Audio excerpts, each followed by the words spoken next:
Hello friends, इस video में हम कवर करने वाले हैं बजट उड़ान 24। यहाँ पे हम इस बजट का कंप्लीट कवरेज करने वाले हैं। और फ्रेंड, इसमें हम एमसीक्यू फॉर्मेट यूज़ करेंगे, यानी कि हम यहाँ पे क्वेश्चन लगेंगे और उसके बाद उसके आंसर में हम बजट के सारे फैक्ट डिटेल में एनालाइज करेंगे। और फ्रेंड्स, यहाँ पे हम किस तरह का अप्रोच लेने वाले हैं वो भी देख लेते हैं। यहाँ पे हम सबसे पहले बजट के स्टैटिक्स फैक्ट कवर करेंगे, जो कि एग्जाम के लिए इंपॉर्टेंट है। और उसके बाद हम यहाँ पे बजट का एनालिसिस करेंगे, यहाँ पे जिसमें हम एमसीक्यू फॉर्मेट यूज़ करेंगे और सेक्टर वाइज एक्सप्लेन करेंगे। मतलब पहले हाउसिंग सेक्टर, फिर हेल्थ सेक्टर, ऐसे एक एक सेक्टर हम कवर करेंगे। सो फ्रेंड, इस वीडियो में हम सारे बजट के इंपॉर्टेंट फैक्ट्स कवर करने वाले हैं और ये सारी चीज़ें हम डिटेल में एक्सप्लेन करने वाले हैं। और फ्रेंड, इस वीडियो में हम जो भी चीज़ें कवर करने वाले हैं, इन सारी चीज़ों का हम एक पीडीएफ बनाने वाले हैं, जिससे आपको रिवीजन करने में आसानी जाएगी। जिन एस्पिरेंट्स को ये वीडियो स्लो लगेगा वो यहाँ पे 1.25x या फिर 1.5x स्पीड से देख सकते हो। क्लियर है? तो चलिए स्टार्ट करते हैं। अब फ्रेंड्स देखिए, यहाँ 2024 के यूनियन बजट को समझने से पहले हम यहाँ यूनियन बजट क्या होता है या फिर उसके स्टैटिक फैक्ट्स क्या है वो समझ लेते हैं। यहाँ क्योंकि उस पर भी क्वेश्चन आ सकता है फ्रेंड्स। या सबसे पहले सिंपल लैंग्वेज में यूनियन बजट क्या होता है? ये एक तरह का एनुअल बजट होता है। इसका मतलब कि हम यहाँ प्लान कर रहे हैं कि अगले एक साल में हम कितना पैसा खर्च करने वाले हैं और वो कहाँ कहाँ खर्च करने वाले हैं। ये एक तरह का एस्टिमेट होता है फ्रेंड्स। क्लियर है?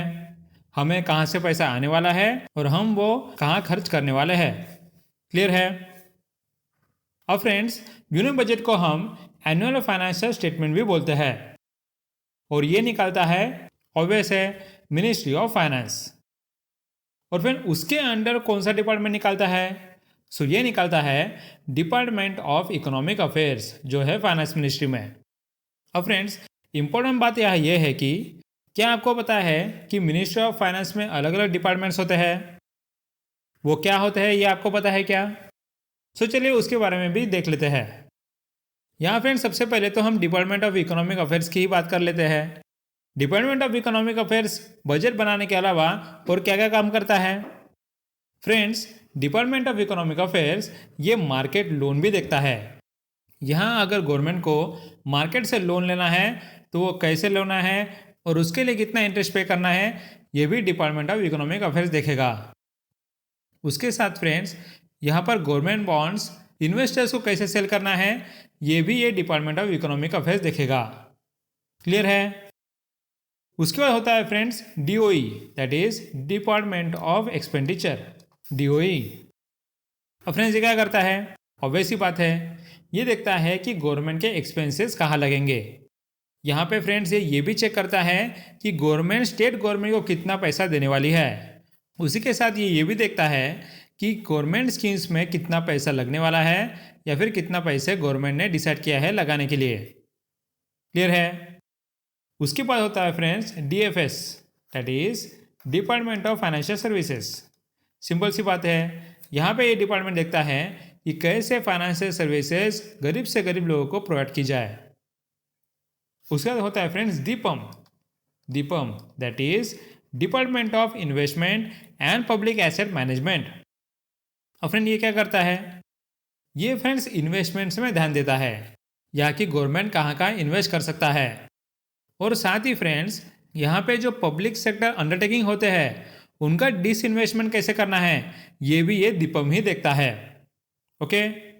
उसका होता है friends DPE, DPE that is department of public enterprises. ये क्या करता है? फ्रेंड्स, जो भी गवर्नमेंट के अंडर पब्लिक सेक्टर एंटरप्राइजेस होते हैं उनका परफॉर्मेंस कैसा हो रहा है या फिर वो किस तरह से फंक्शन कर रहे हैं, ये डिपार्टमेंट देखता है। और फ्रेंड्स, यहाँ आखिरी डिपार्टमेंट होता है department of revenue, DOR, that is department of revenue. ये क्या करता है? ये फ्रेंड्स ऑब्वियसली देखता है कि गवर्नमेंट को पैसा कहाँ से आ रहा है। फॉर एग्जाम्पल, या हमारे इनकम टैक्स से कितना पैसा आ रहा है या फिर जीएसटी या फिर एक्साइज ड्यूटी, इन सब से कहाँ से पैसा आ रहा है ये वो देखता है। उसके बाद फ्रेंड्स, जो भी लैंड रिकॉर्ड्स होते हैं ऑल ओवर इंडिया के, वो इसके अंडर ही आते हैं। उसके साथ जो एक्सपोर्ट और इंपोर्ट का ट्रेड होता है वहाँ पे किस तरह से ड्यूटी लगानी है वो भी डिपार्टमेंट ऑफ रेवेन्यू देखता है। नेक्स्ट फ्रेंड्स, यहाँ पे जो भी लोग स्मगलिंग करते हैं वो स्मगलिंग कैसे रोकना है ये भी ध्यान डिपार्टमेंट ऑफ रेवेन्यू देगा। और ऑल ओवर इंडिया में जो भी इकोनॉमिक लॉज लगाए जाते हैं वो भी सेट करता है डिपार्टमेंट ऑफ रेवेन्यू। क्लियर है फ्रेंड्स? सो इस तरह से ये 6 डिपार्टमेंट्स होते हैं जो यहाँ मिनिस्ट्री ऑफ फाइनेंस के अंडर आते हैं। क्लियर है? और फ्रेंड्स यूनियन बजट की बात करें सो इसे हम 2 पार्ट में डिवाइड कर सकते हैं। एक है एनुअल फाइनेंशियल स्टेटमेंट और यह सेकंड है डिमांड फॉर ग्रांट्स। अब फ्रेंड्स एनुअल फाइनेंशियल स्टेटमेंट क्या है? इसे ही हम बोलते हैं यूनियन बजट इन शॉर्ट। यहाँ पे हमने देखा था कि रिसिप्ट्स कहाँ से आने वाले हैं और हम एक्सपेंडिचर कहाँ करने वाले हैं। अब फ्रेंड्स मुझे आप एक बात बताइए कि ये जो बजट निकाला गया है that is annual financial statement, क्या ये बस यहाँ फाइनेंस मिनिस्टर निकाल के अप्रूव कर सकते हैं? नहीं फ्रेंड्स, ये नहीं हो सकता। जो भी लोकसभा के रिप्रेजेंटेटिव्स हैं उनका भी अप्रूवल लेने की ज़रूरत है कि जो फंड्स आप यूज़ कर रहे हैं वो सही तरीके से कर रहे हैं नहीं। सो इसलिए फ्रेंड्स एनुअल फाइनेंशियल स्टेटमेंट जब यहाँ लोकसभा के रिप्रेजेंटेटिव्स के वोट के लिए जाता है तब उसे हम बोलते हैं demand for grants. Demand for grants. Clear है फ्रेंड्स? सो फ्रेंड यहाँ समझो कि यह कंसोलिडेटेड फंड ऑफ इंडिया से पैसे निकालने के लिए यहाँ पे गवर्नमेंट को लोकसभा से परमिशन लेना पड़ता है, उसे हम बोलते हैं डिमांड फॉर ग्रांट्स। क्लियर है? अब फ्रेंड्स आगे के यूनियन बजट के इंपॉर्टेंट फैक्ट समझाने से पहले मैं आपको यहाँ बताना चाहता हूँ कि यूनियन बजट के 2 कंपोनेंट होते हैं। एक होता है रेवेन्यू बजट और होता है द कैपिटल बजट। अब फ्रेंड्स रेवेन्यू बजट को भी हम 2 पार्ट में डिवाइड कर सकते हैं। एक है रेवेन्यू रिसिप्ट्स और दूसरा रेवेन्यू एक्सपेंडिचर। और कैपिटल बजट को भी हम 2 पार्ट में डिवाइड कर सकते हैं। एक है कैपिटल रिसिप्ट्स और यह second the capital expenditure. Clear है? अब फ्रेंड्स हम देखते हैं कि रेवेन्यू बजट के अंडर रेवेन्यू रिसिप्ट्स और या रेवेन्यू एक्सपेंडिचर का मतलब क्या होता है। यहाँ फ्रेंड्स हम सबसे पहले देखते हैं कि रेवेन्यू एक्सपेंडिचर क्या है। सो रेवेन्यू एक्सपेंडिचर मतलब कि हम यहाँ कहाँ का पैसे लगा रहे हैं जिससे गवर्नमेंट की एसेट और लायबिलिटी कम या ज़्यादा नहीं हो रही है। क्लियर है? रेवेन्यू बजट मतलब ये होता है फ्रेंड्स कि यहाँ पे गवर्नमेंट की एसेट और लायबिलिटी चेंज नहीं हो रही है। राइट? ये होता है बस कैपिटल बजट में। ओके? और फ्रेंड्स रेवेन्यू एक्सपेंडिचर में क्या क्या आएगा? इसमें आएगा इंटरेस्ट पेमेंट, यहाँ पे ना एसेट आ रहा है ना फिर लायबिलिटी बढ़ रही है। उसी तरह सैलरीज, देन ग्रांट्स या फिर कोई सब्सिडीज, उसके बाद एजुकेशन के लिए पैसा लगाना, उसके बाद health and then defence. So friends यहाँ आप देखो कि एजुकेशन में स्कूल बांधना या फिर हेल्थ में यहाँ पे हॉस्पिटल बांधना ये यहाँ पे इसका खर्चा नहीं है। यहाँ पे जो भी मिसलेनियस खर्चा आता है यहाँ पे जिसे हम एडमिनिस्ट्रेटिव एक्सपेंसेस बोलते हैं वो यहाँ पे लगाया जाएगा। क्लियर है फ्रेंड्स? अब फ्रेंड्स यहाँ पे देखते हैं कि रेवेन्यू रिसिप्ट में क्या आएगा। यहाँ पे फ्रेंड्स सबसे पहले तो इसे डिवाइड किया है 2 पार्ट में। एक है द टैक्स रेवेन्यू और यह दूसरा है नॉन टैक्स रेवेन्यू। अब फ्रेंड्स यहाँ पे टैक्स रेवेन्यू के भी 2 पार्ट किए गए हैं। एक है डायरेक्ट टैक्स रेवेन्यू और ये एक है इनडायरेक्ट टैक्स रेवेन्यू। अब फ्रेंड्स यहाँ पे डायरेक्ट टैक्स और इनडायरेक्ट टैक्स का डिफरेंस आपको पता है क्या? देखिए डायरेक्ट टैक्स मतलब कि यहाँ पे टैक्स की लायबिलिटी सेम पर्सन पे आती है। सेम पर्सन मतलब कि फ्रेंड्स जिस पे टैक्स लगा है और जो पे कर रहा है वो एक ही पर्सन होता है। लेकिन फ्रेंड इनडायरेक्ट टैक्स में ऐसा नहीं होता। यहाँ पे फ्रेंड जिस पे टैक्स गवर्नमेंट लगाना चाहती है और जो पे कर रहा है वो होते हैं different persons. Different persons. So जिस पे टैक्स लग रहा है और जो पे कर रहा है वो 2 अलग अलग लोग होते हैं। सो फ्रेंड यहाँ पे एग्जांपल लेते हैं। यहाँ पे द डायरेक्ट टैक्स के एग्जांपल होते हैं जैसे कि इनकम टैक्स, जहाँ पे जो जॉब करता है उसे ही भरना पड़ता है। उसका होता है द कॉर्पोरेट टैक्स, जहाँ पे जो बिजनेस करता है उसे ही भरना पड़ता है। उसका होता है वेल्थ टैक्स, जिसके पास पैसा होता है उसे ही भरना पड़ता है। उसके बाद एस्टेट ड्यूटी, जो यहाँ पे लैंड खरीदता है उसे ही ड्यूटी भरनी पड़ती है। नेक्स्ट होता है इनडायरेक्ट टैक्स। यहाँ पे एग्जांपल देखे जाए तो होता है सेल्स टैक्स, आप कहीं दुकान से सामान खरीदने जाओ तो यहाँ पे गवर्नमेंट को तो शॉपकीपर पे टैक्स लगाना है, लेकिन दुकानदार आपसे ही टैक्स वसूल करता है। सो उसे बोलते हैं इनडायरेक्ट टैक्स। सो फिर उसमें और एग्जांपल ले जाए तो आते हैं यहाँ पे एक्साइज ड्यूटी, उसके बाद द कस्टम ड्यूटी, उसके बाद the service tax, then the entertainment tax. Clear है? अब फ्रेंड्स, नॉन टैक्स रेवेन्यू क्या होता है? नॉन टैक्स रेवेन्यू मतलब बिना टैक्स लगाए गवर्नमेंट को रेवेन्यू आना। अब फ्रेंड, इसमें क्या आता होगा? इसमें होता है पहले इंटरेस्ट रिसिप्ट्स, राइट? जो भी गवर्नमेंट ने लोन दिया है वहाँ से जो इंटरेस्ट मिल रहा है वो उसे मिलेगा। उसके बाद द प्रॉफिट एंड डिविडेंड्स, मतलब कि गवर्नमेंट ने किसी कंपनीज में इन्वेस्ट किया है, that is the public sector enterprises या कोई और कंपनी, तो फिर वहाँ पे जो प्रॉफिट और डिविडेंड शेयर किया जाएगा वो यहाँ पे गवर्नमेंट को मिलेगा।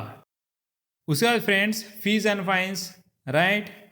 फीस एंड फाइन्स, यहाँ पे भी किसी ने अगर लॉ को फॉलो नहीं किया तो गवर्नमेंट उस पर फाइन लगाती है और वो पैसा गवर्नमेंट को मिलता है। उसके बाद फ्रेंड, एक्सटर्नल ग्रांट्स, ये भी इंपॉर्टेंट है। उसके बाद फ्रेंड, कोई स्पेशल टैक्स जो यहाँ स्पेसिफिकली गवर्नमेंट ने कुछ चीज़ों के लिए निकाला है उसे हम नॉन टैक्स रेवेन्यू में ही लेंगे। क्लियर है? यहाँ पे आप समझो फ्रेंड्स, ओवरऑल अगर रेवेन्यू रिसिप्ट की बात करें तो मैक्सिमम वो जो भी पैसा सिटीजन से मिल रहा है उसे हम देखते हैं। क्लियर है? यही मैंने यहाँ पे लिखा है। The union budget comprises of two components. Revenue budget, it consists of the government's financial statement regarding revenue receipts and revenue expenses for the upcoming financial year. In that there is revenue receipts. It estimates the amount of revenue the government expects to receive from the citizen in the upcoming financial year. Afterwards, there is revenue expenditure. It is the expenses the government has to bear for the daily functioning of the economy and to provide citizens with the essential public services, facilities and amenities. अब friends, हम देखते हैं कि capital budget में क्या क्या आएगा। अब फ्रेंड, यहाँ पे एक चीज़ आप समझो कि कैपिटल बजट में यहाँ पे जो भी एक्टिविटीज़ किए जाते हैं इसमें एसेट या फिर लायबिलिटी पे इफेक्ट होता है। या तो आपका एसेट कम या ज़्यादा होगा या फिर आपकी लायबिलिटी कम या ज़्यादा होगी। अब फ्रेंड, कैपिटल बजट में दो चीज़ें आती है, एक रिसिप्ट्स और देन एक्सपेंडिचर। यहाँ पे रिसिप्ट में क्या क्या आएगा? यहाँ पे सबसे पहले आएगा रिकवरी ऑफ लोन्स, मतलब कि गवर्नमेंट ने किसी को लोन दिया है तो वो लोन किसी ने वापस किया है तो उसे हम कैपिटल रिसिप्ट में लेंगे। उसके बाद उसी तरह डिसइन्वेस्टमेंट्स, अगर यहाँ पे पब्लिक सेक्टर अंडरटेकिंग्स है उनका शेयर गवर्नमेंट ने बेच दिया तो वो पैसा भी कैपिटल रिसिप्ट के अंडर ही आएगा। उसके बाद बोरोइंग्स, यानी कि गवर्नमेंट को कहीं बाहर से लोन मिला तो फिर उस लोन को भी हम कैपिटल रिसिप्ट में ही लेंगे। उसके बाद प्रोविडेंट फंड्स, मतलब कि यहाँ पब्लिक भी गवर्नमेंट को जो भी सेविंग स्कीम में पैसे दे रही है वो भी कैपिटल रिसिप्ट में ही आएगा। उसके बाद फ्रेंड, कैपिटल एक्सपेंडिचर में क्या? यहाँ पे फ्रेंड्स, रोड्स, ब्रिजेस या फिर बिल्डिंग्स कंस्ट्रक्ट करने के लिए जो भी पैसा लगता है वो कैपिटल एक्सपेंडिचर में आएगा। देन उसके बाद गवर्नमेंट ने कोई जगह खरीदी या फिर कोई मशीनरी खरीदी तो भी उसमें आएगा। उसके बाद गवर्नमेंट ने कहीं शेयर्स में इन्वेस्ट किया तो भी कैपिटल एक्सपेंडिचर में ही आएगा। उसके बाद अगर गवर्नमेंट ने स्टेट्स को या फिर कोई फॉरेन गवर्नमेंट को लोन दिया तो वो भी कैपिटल एक्सपेंडिचर में आएगा। और फ्रेंड्स, जो भी लोन गवर्नमेंट ने रीपे किया तो यहाँ पैसा गवर्नमेंट का चला गया तो वो भी कैपिटल एक्सपेंडिचर में आएगा।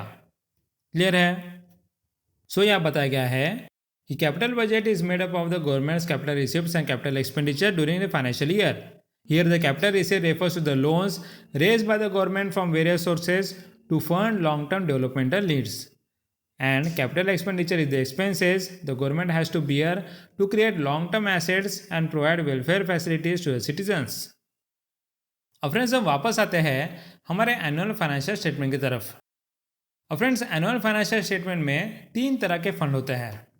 एक होता है the consolidated fund of India, उससे होता है द पब्लिक फंड जिसे हम पब्लिक अकाउंट भी बोलते हैं, और थर्ड होता है द कंटिजेंसी फंड जिसे हम इमरजेंसी फंड भी बोलते हैं। अब फ्रेंड्स, यहाँ सबसे पहले हम कंसोलिडेटेड फंड ऑफ इंडिया की बात करें तो वहाँ पे तीन चीज़ों से पैसे आते हैं। एक तो डायरेक्ट एंड इनडायरेक्ट टैक्सेस जो गवर्नमेंट लगाती है, उसके बाद गवर्नमेंट जो लोन देती है, और या जो भी लोन गवर्नमेंट को बाहर से वापस मिलता है वो भी पैसा कंसोलिडेटेड फंड ऑफ इंडिया में ही आता है। अब फ्रेंड्स, यहाँ पे आप ध्यान रखिए कि सारे एक्सपेंडिचर्स, जितने भी एक्सपेंडिचर गवर्नमेंट करती है वो इसी फंड के थ्रू करती है। उसके बाद देखते हैं पब्लिक फंड या फिर पब्लिक अकाउंट। यहाँ पे गवर्नमेंट के डिपार्टमेंट्स या फिर मिनिस्ट्री के जो भी बैंक में सेविंग्स अकाउंट होते हैं वहाँ पे जो पैसा होता है वो भी इसमें आएगा। उसके बाद नेशनल स्मॉल सेविंग्स फंड्स, उसके बाद defence fund, then there is national investment fund, जो भी हमने डिसइन्वेस्टमेंट किया वहाँ से जो पैसा आया है वो इसमें रहेगा। उसके बाद और एक होता है national calamity and contingency fund, जो कि डिजास्टर मैनेज करने के लिए होता है। और उसके बाद प्रोविडेंट फंड से जो पैसा मिलता है, उसे पोस्टल इंश्योरेंस वगैरह से जो पैसा मिलता है वो भी पब्लिक फंड या फिर पब्लिक अकाउंट में रहेगा। उसका फ्रेंड होता है द कंटिजेंसी फंड, जिसे हम इमरजेंसी फंड भी बोलते हैं। ये याद रखें, ये होता है 500 करोड़, ये फिक्स होता है 500 करोड़। और फ्रेंड्स ये इमरजेंसी के वक्त यूज़ होता है, मतलब कि अगर कोई एक्सपेंडिचर आया जो हमने एक्सपेक्ट भी नहीं किया था, सो उस समय में हम इस फंड को यूज़ करेंगे। क्लियर है? और फ्रेंड्स ये तीनों फंड आपको अच्छे से क्लियर हो इसके लिए मैंने ये टेबल यहाँ रखा है। यहाँ पे देखिए कंसोलिडेटेड फंड में जो भी इनकम होता है यहाँ पे taxes and non tax revenue से आता है। उसका जो एक्सपेंडिचर होता है वो पूरा एक्सपेंडिचर यहाँ से किया जाता है। और फ्रेंड्स यहाँ पे पार्लियामेंट का ऑथराइजेशन चाहिए क्या? बिल्कुल चाहिए। एक्सपेंडिचर करने से पहले आपने पार्लियामेंट से ऑथराइज करना चाहिए। और फ्रेंड ये फंड कॉन्सिडर होता है आर्टिकल 266(1) के तहत। क्लियर है? और फ्रेंड्स आप सोच रहे होंगे कि यह कंसोलिडेटेड फंड से जो भी पैसा गवर्नमेंट लगाती है, सो क्या यहाँ पे हर बार पैसा लगाने के लिए गवर्नमेंट को पार्लियामेंट से ऑथराइज करना पड़ेगा? नहीं, ये मैं आपको स्टेप बाय स्टेप आगे बताऊंगा कि किस तरह से प्रोसेस की जाती है, जिससे बाद में गवर्नमेंट को इस कंसोलिडेटेड फंड ऑफ इंडिया से पैसे निकालने के लिए कोई भी परमिशन लेने की ज़रूरत नहीं पड़ती है। ठीक है? और फ्रेंड्स नेक्स्ट है पब्लिक फंड। या हम ऐसा बोल सकते हैं कि कंसोलिडेटेड फंड में जो पैसा आता है वो छोड़ के सारा पैसा इसमें कलेक्ट किया जाएगा पब्लिक फंड में। और फ्रेंड्स यहाँ पे ऑथराइज करने की ज़रूरत है क्या? बिल्कुल नहीं फ्रेंड्स। इस फंड का गवर्नमेंट कुछ भी करे, इसके लिए कोई भी ऑथराइजेशन की ज़रूरत नहीं है। आप यहाँ एक एग्जांपल ले लो फ्रेंड्स। अगर यहाँ पे बैंक को आपने पैसे दिए, सो क्या बैंक यहाँ पे शेयर होल्डर को पूछेगा कि हमने कहाँ कहाँ खर्चा करना चाहिए? बिल्कुल नहीं, राइट? उसी तरह यहाँ पे लोगों ने गवर्नमेंट को पैसा दिया तो गवर्नमेंट बार बार पार्लियामेंट को नहीं पूछेगी कि हमें कहाँ पैसा खर्च करना है। गवर्नमेंट को पैसा मिला है सो फिर यह रूलिंग गवर्नमेंट अपने हिसाब से वो पैसा खर्च करेगी। और फ्रेंड्स ये कॉन्स्टिट्यूट होता है अंडर आर्टिकल 266(2). उसके बाद फ्रेंड होता है कंटीजेंसी फंड, जिसके मैंने बताया था ये है इमरजेंसी फंड। यहाँ पे होता है fix corpus of ₹500 crore, 500 crore का फिक्स होता है।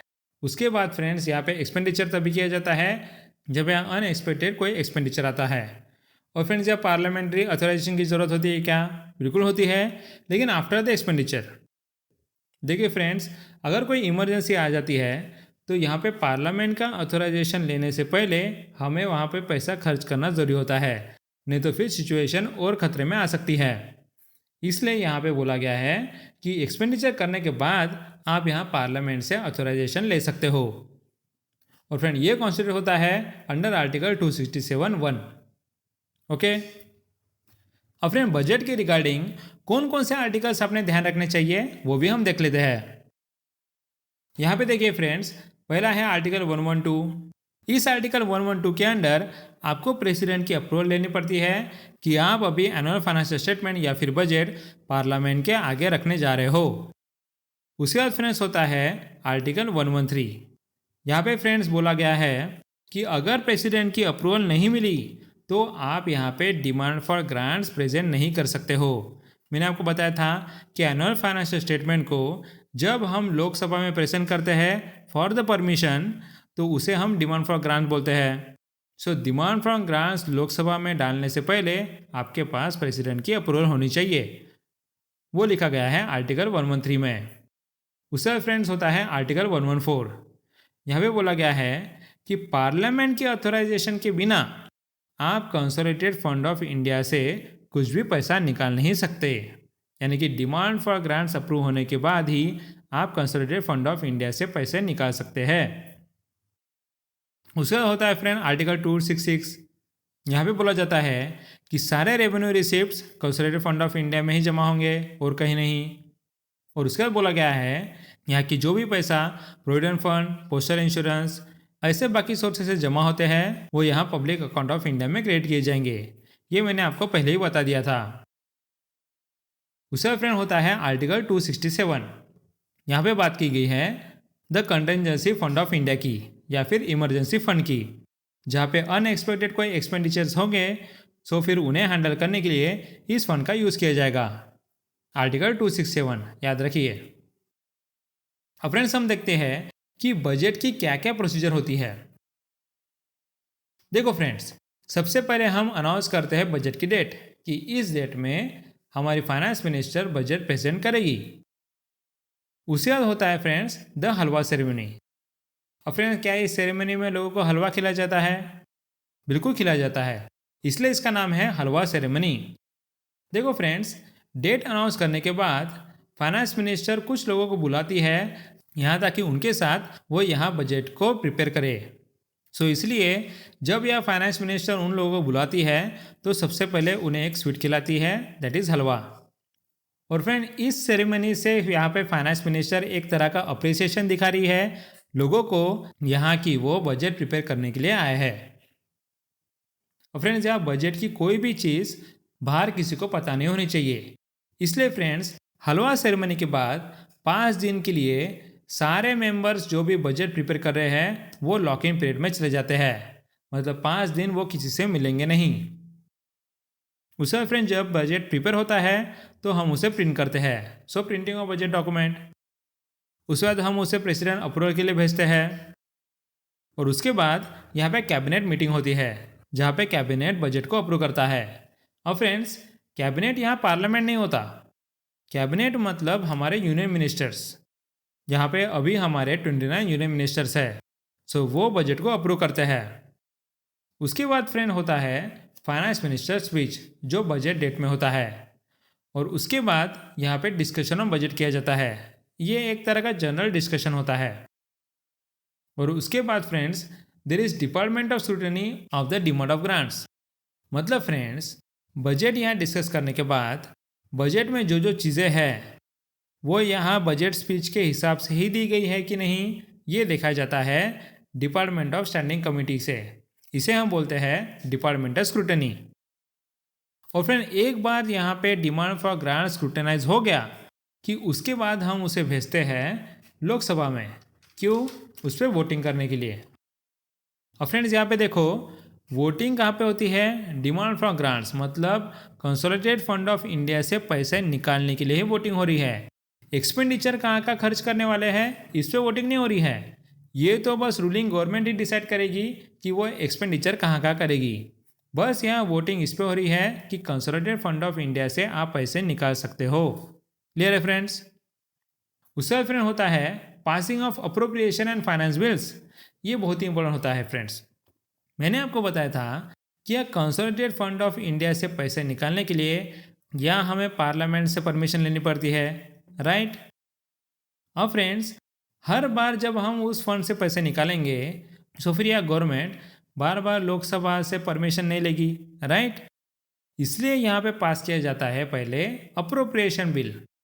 मतलब कि हम यहाँ बोल रहे हैं कि हम आपके परमिशन के बिना अब वहाँ से फंड अपने हिसाब से ले सकते हैं।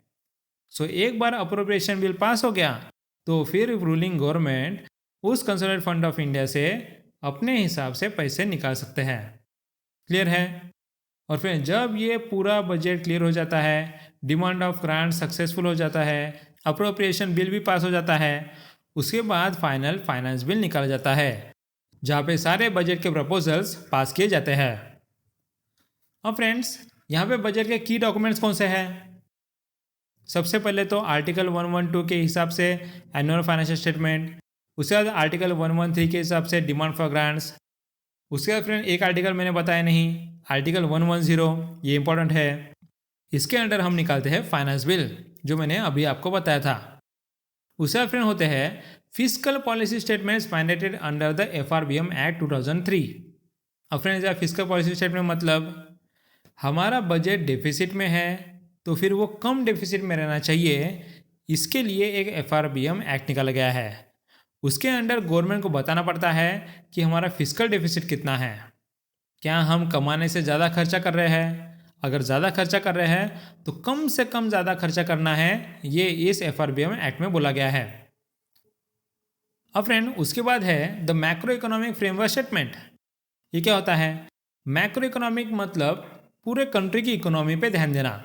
अब फ्रेंड उसमें सब कुछ आएगा कि यहाँ पे आप बता रहे हो कि GDP का ग्रोथ रेट कितना रहेगा, या फिर आपकी फिजिकल कंडीशन कितनी अच्छी है, मतलब आप पैसा कितना आ रहा है और या आप कितना खर्च कर रहे हो। उसके बाद फ्रेंड एक्सटर्नल सेक्टर भी बैलेंस है कि नहीं वो देखते हैं, यानी कि ट्रेड, इम्पोर्ट एक्सपोर्ट बैलेंस है कि नहीं वो देखना पड़ता है। उसके बाद फ्रेंड यहाँ पे गवर्नमेंट लोन देता है या फिर लेता है, उसका मैनेजमेंट कैसे चल रहा है, दैट इज मॉनेटरी मैनेजमेंट, ये भी देखा जाता है।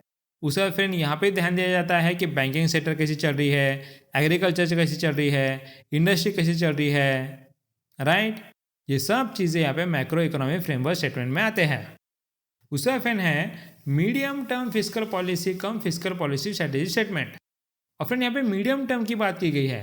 मीडियम टर्म मतलब यहाँ है 3 ईयर्स।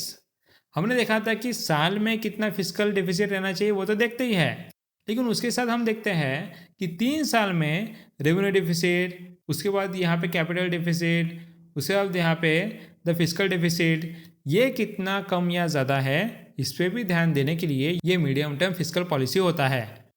इसमें फिर और कुछ चीज़ें देखी जाती है, जैसे कि आपके साल में आपने कितना डेप लिया, वो यहाँ पिछले साल से कम था या ज़्यादा था, ये भी एनालिसिस किया जाता है। उसके बाद फिर यहाँ पे देखा जाता है कि ratio of tax to GDP कितना है, वो पिछले साल से कम थी या ज़्यादा थी, ये भी एनालिसिस किया जाता है। क्लियर है फ्रेंड्स? अब फ्रेंड नेक्स्ट हम देखते हैं द टाइप्स ऑफ बजट।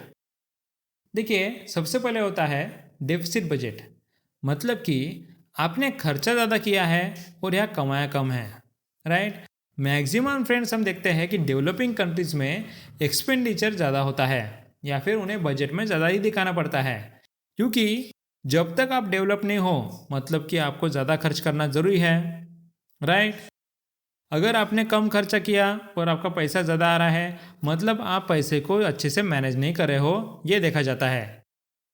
और फ्रेंड्स जो भी यहाँ पे डेफिसिट आता है वो यहाँ पे गवर्नमेंट लोन लेकर बैलेंस करता है, मतलब जितना उसने कम कमाया उतना वो लोन ले लेता है। क्लियर है?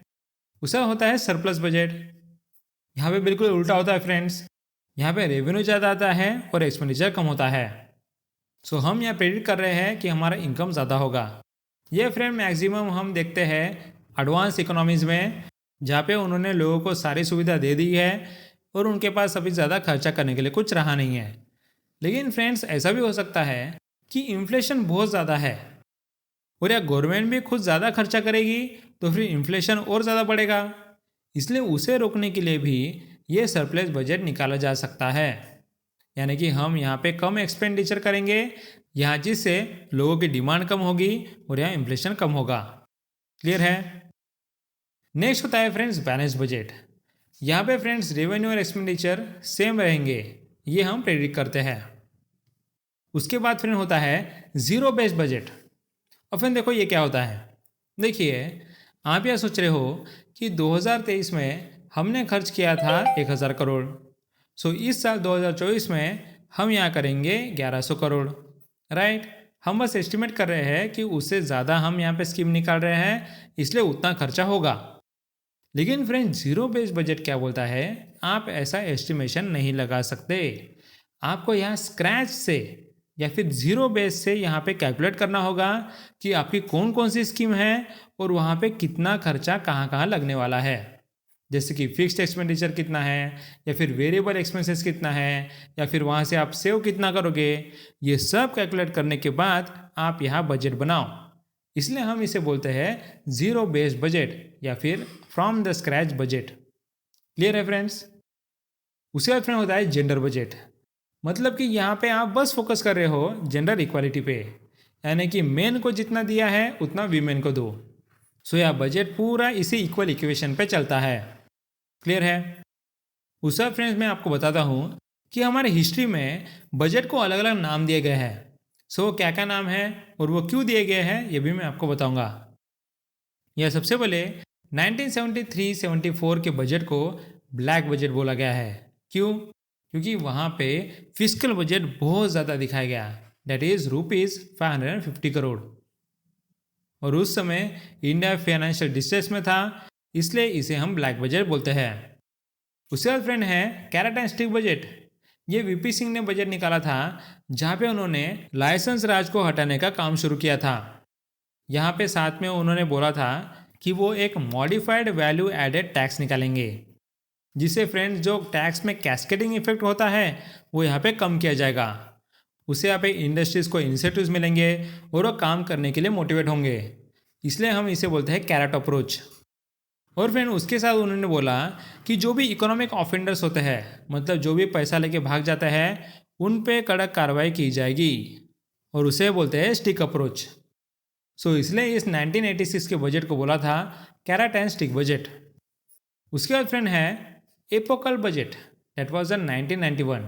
आपको पता है फ्रेंड्स 1991 में यहाँ पे प्राइवेटाइजेशन किया गया था, जहाँ पे एलपीजी का कंसेप्ट लाया गया, which is the liberalisation, privatisation and globalisation. और फ्रेंड ये बजट निकाला गया था मनमोहन सिंह ने, और ये बहुत ही इंपॉर्टेंट बजट था इंडिया के लिए, इसलिए इसका नाम दिया गया एपोकल बजट। एपोकल का मतलब होता है सिग्निफिकेंट या फिर मोस्ट इंपॉर्टेंट। क्लियर है? नेक्स्ट फ्रेंड 1997-1998 के बजट को ड्रीम बजट बोला गया है। क्यों? तब फ्रेंड्स टैक्सेस को लोअर किए गए। यहाँ पे लैफर कर की मदद से हमारे पी चिदम्बरम फाइनेंस मिनिस्टर ने ये सोचा कि अगर हम टैक्स को लोअर करते हैं तो हमें ज़्यादा कलेक्शन मिलेगा, इसलिए तब यहाँ पे टैक्स रिफॉर्म बहुत लिए गए, और इसलिए इसे बोला जाता है ड्रीम बजट। और फ्रेंड्स आप यहाँ देख सकते हो लैफर कर्व। यहाँ पे देखिए फ्रेंड्स, अगर हम यहाँ पे टैक्स 100% रखते हैं तो फिर हमें कुछ भी रेवेन्यू नहीं मिलेगा, क्योंकि यहाँ पे कोई भी बिजनेस ही नहीं करेगा, राइट। जैसे जैसे हम यहाँ पे टैक्स कम करते जाएंगे तो हमें रेवेन्यू मिलता जाएगा, क्योंकि लोगों को फिर इंसेंटिव मिलेगा कि वो बिजनेसेस करें। जितना ज़्यादा हम कम करते जाएंगे उतना ज़्यादा रेवेन्यू बढ़ते जाएगा। देखिए फ्रेंड्स, ये कितना इंटरेस्टिंग फैक्ट है कि हम यहाँ पे टैक्स रेवेन्यू कम कर रहे हैं तो भी हमारा इनकम बढ़ रहा है। लेकिन फ्रेंड उसका भी एक मैक्सिमम पॉइंट होता है। यहाँ पे रेवेन्यू जिस पॉइंट में मैक्सिमम होता है उस टैक्स रेट से अगर कम किए तो फिर हमारा रेवेन्यू कम होते जाता है। क्लियर है फ्रेंड्स? नेक्स्ट यहाँ पे 2000 के बजट को मिलेनियम बजट बोला गया। अब फिर मिलेनियम क्यों? यहाँ पे फ्रेंड्स नई industries that is IT industries पे फोकस किया गया। तो फ्रेंड यहाँ क्या किया गया? यहाँ पे फ्रेंड बोला गया था कि हम यहाँ पे सॉफ्टवेयर के एक्सपोर्ट के इंसेंटिव्स को कम कर देंगे या फिर हटा देंगे। यानी कि सॉफ्टवेयर को अगर आप एक्सपोर्ट करना चाहते हो तो वो आपको महंगा पड़ेगा। इससे क्या होगा फ्रेंड्स? इससे फ्रेंड्स जो भी लोग यहाँ पे सॉफ्टवेयर प्रोड्यूस कर रहे हैं वो यहाँ इंडिया में ही ज़्यादा सेल करना पसंद करेंगे, ना कि एक्सपोर्ट करना पसंद करेंगे। उसके बाद फ्रेंड्स यहाँ पे आईटी इंडस्ट्री को ग्रो करने के लिए बाहर से कंप्यूटर इंपोर्ट करने के लिए उससे कस्टम ड्यूटी भी कम कर दी है, जिससे यहाँ पे वो ज़्यादा से ज़्यादा कंप्यूटर अप्लायंसेस लेके यहाँ पे सॉफ्टवेयर ज़्यादा से ज़्यादा डेवलप करे, और वो भी इंडिया की ही इंडस्ट्री को बेचे। क्लियर है फ्रेंड्स? इसलिए इसे बोला गया है मिलेनियम बजट। नेक्स्ट फ्रेंड 2002-03 में एक बजट निकाला गया था, उसे बोला गया रोल बैक बजट। अब क्यों? यहाँ पे फ्रेंड इस बजट में जो भी प्रपोजल्स निकाले गए थे वो ज़्यादा से ज़्यादा वापस लिए गए, इसलिए इस बजट को हम रोल बैक बजट बोलते हैं। क्लियर है? उसके बाद फ्रेंड्स 2021 के बजट को हम बोलते हैं once in a century budget. क्यों? यहाँ पे क्योंकि फ्रेंड्स 2019 से कोविड-19 के बाद यहाँ पे इंडियन की इकोनॉमी बैकफुट पे थी, तो इसलिए यहाँ पे इकोनॉमी को रिवाइव करने के लिए इस बजट में ज़्यादा से ज़्यादा एफर्ट लिए गए, जैसे कि इंफ्रास्ट्रक्चर बढ़ाना या फिर हेल्थ केयर में इन्वेस्टमेंट करना या फिर यहाँ पे द प्राइवेटाइजेशन में ध्यान देना या फिर ज़्यादा से ज़्यादा टैक्स कलेक्शन में ध्यान देना। इन सब चीज़ों से इसे once in a century budget बोला गया है। और फ्रेंड ये भी याद रखें कि इस बजट में फाइनेंस मिनिस्ट्री ने एक मेड इन इंडिया टैबलेट पे बजट प्रेजेंट किया था, इसलिए इसे हम पेपरलेस बजट भी बोलते हैं। क्लियर है? उसके बाद फ्रेंड बजट के कुछ रैंडम फैक्ट्स मैं आपको बता देता हूँ।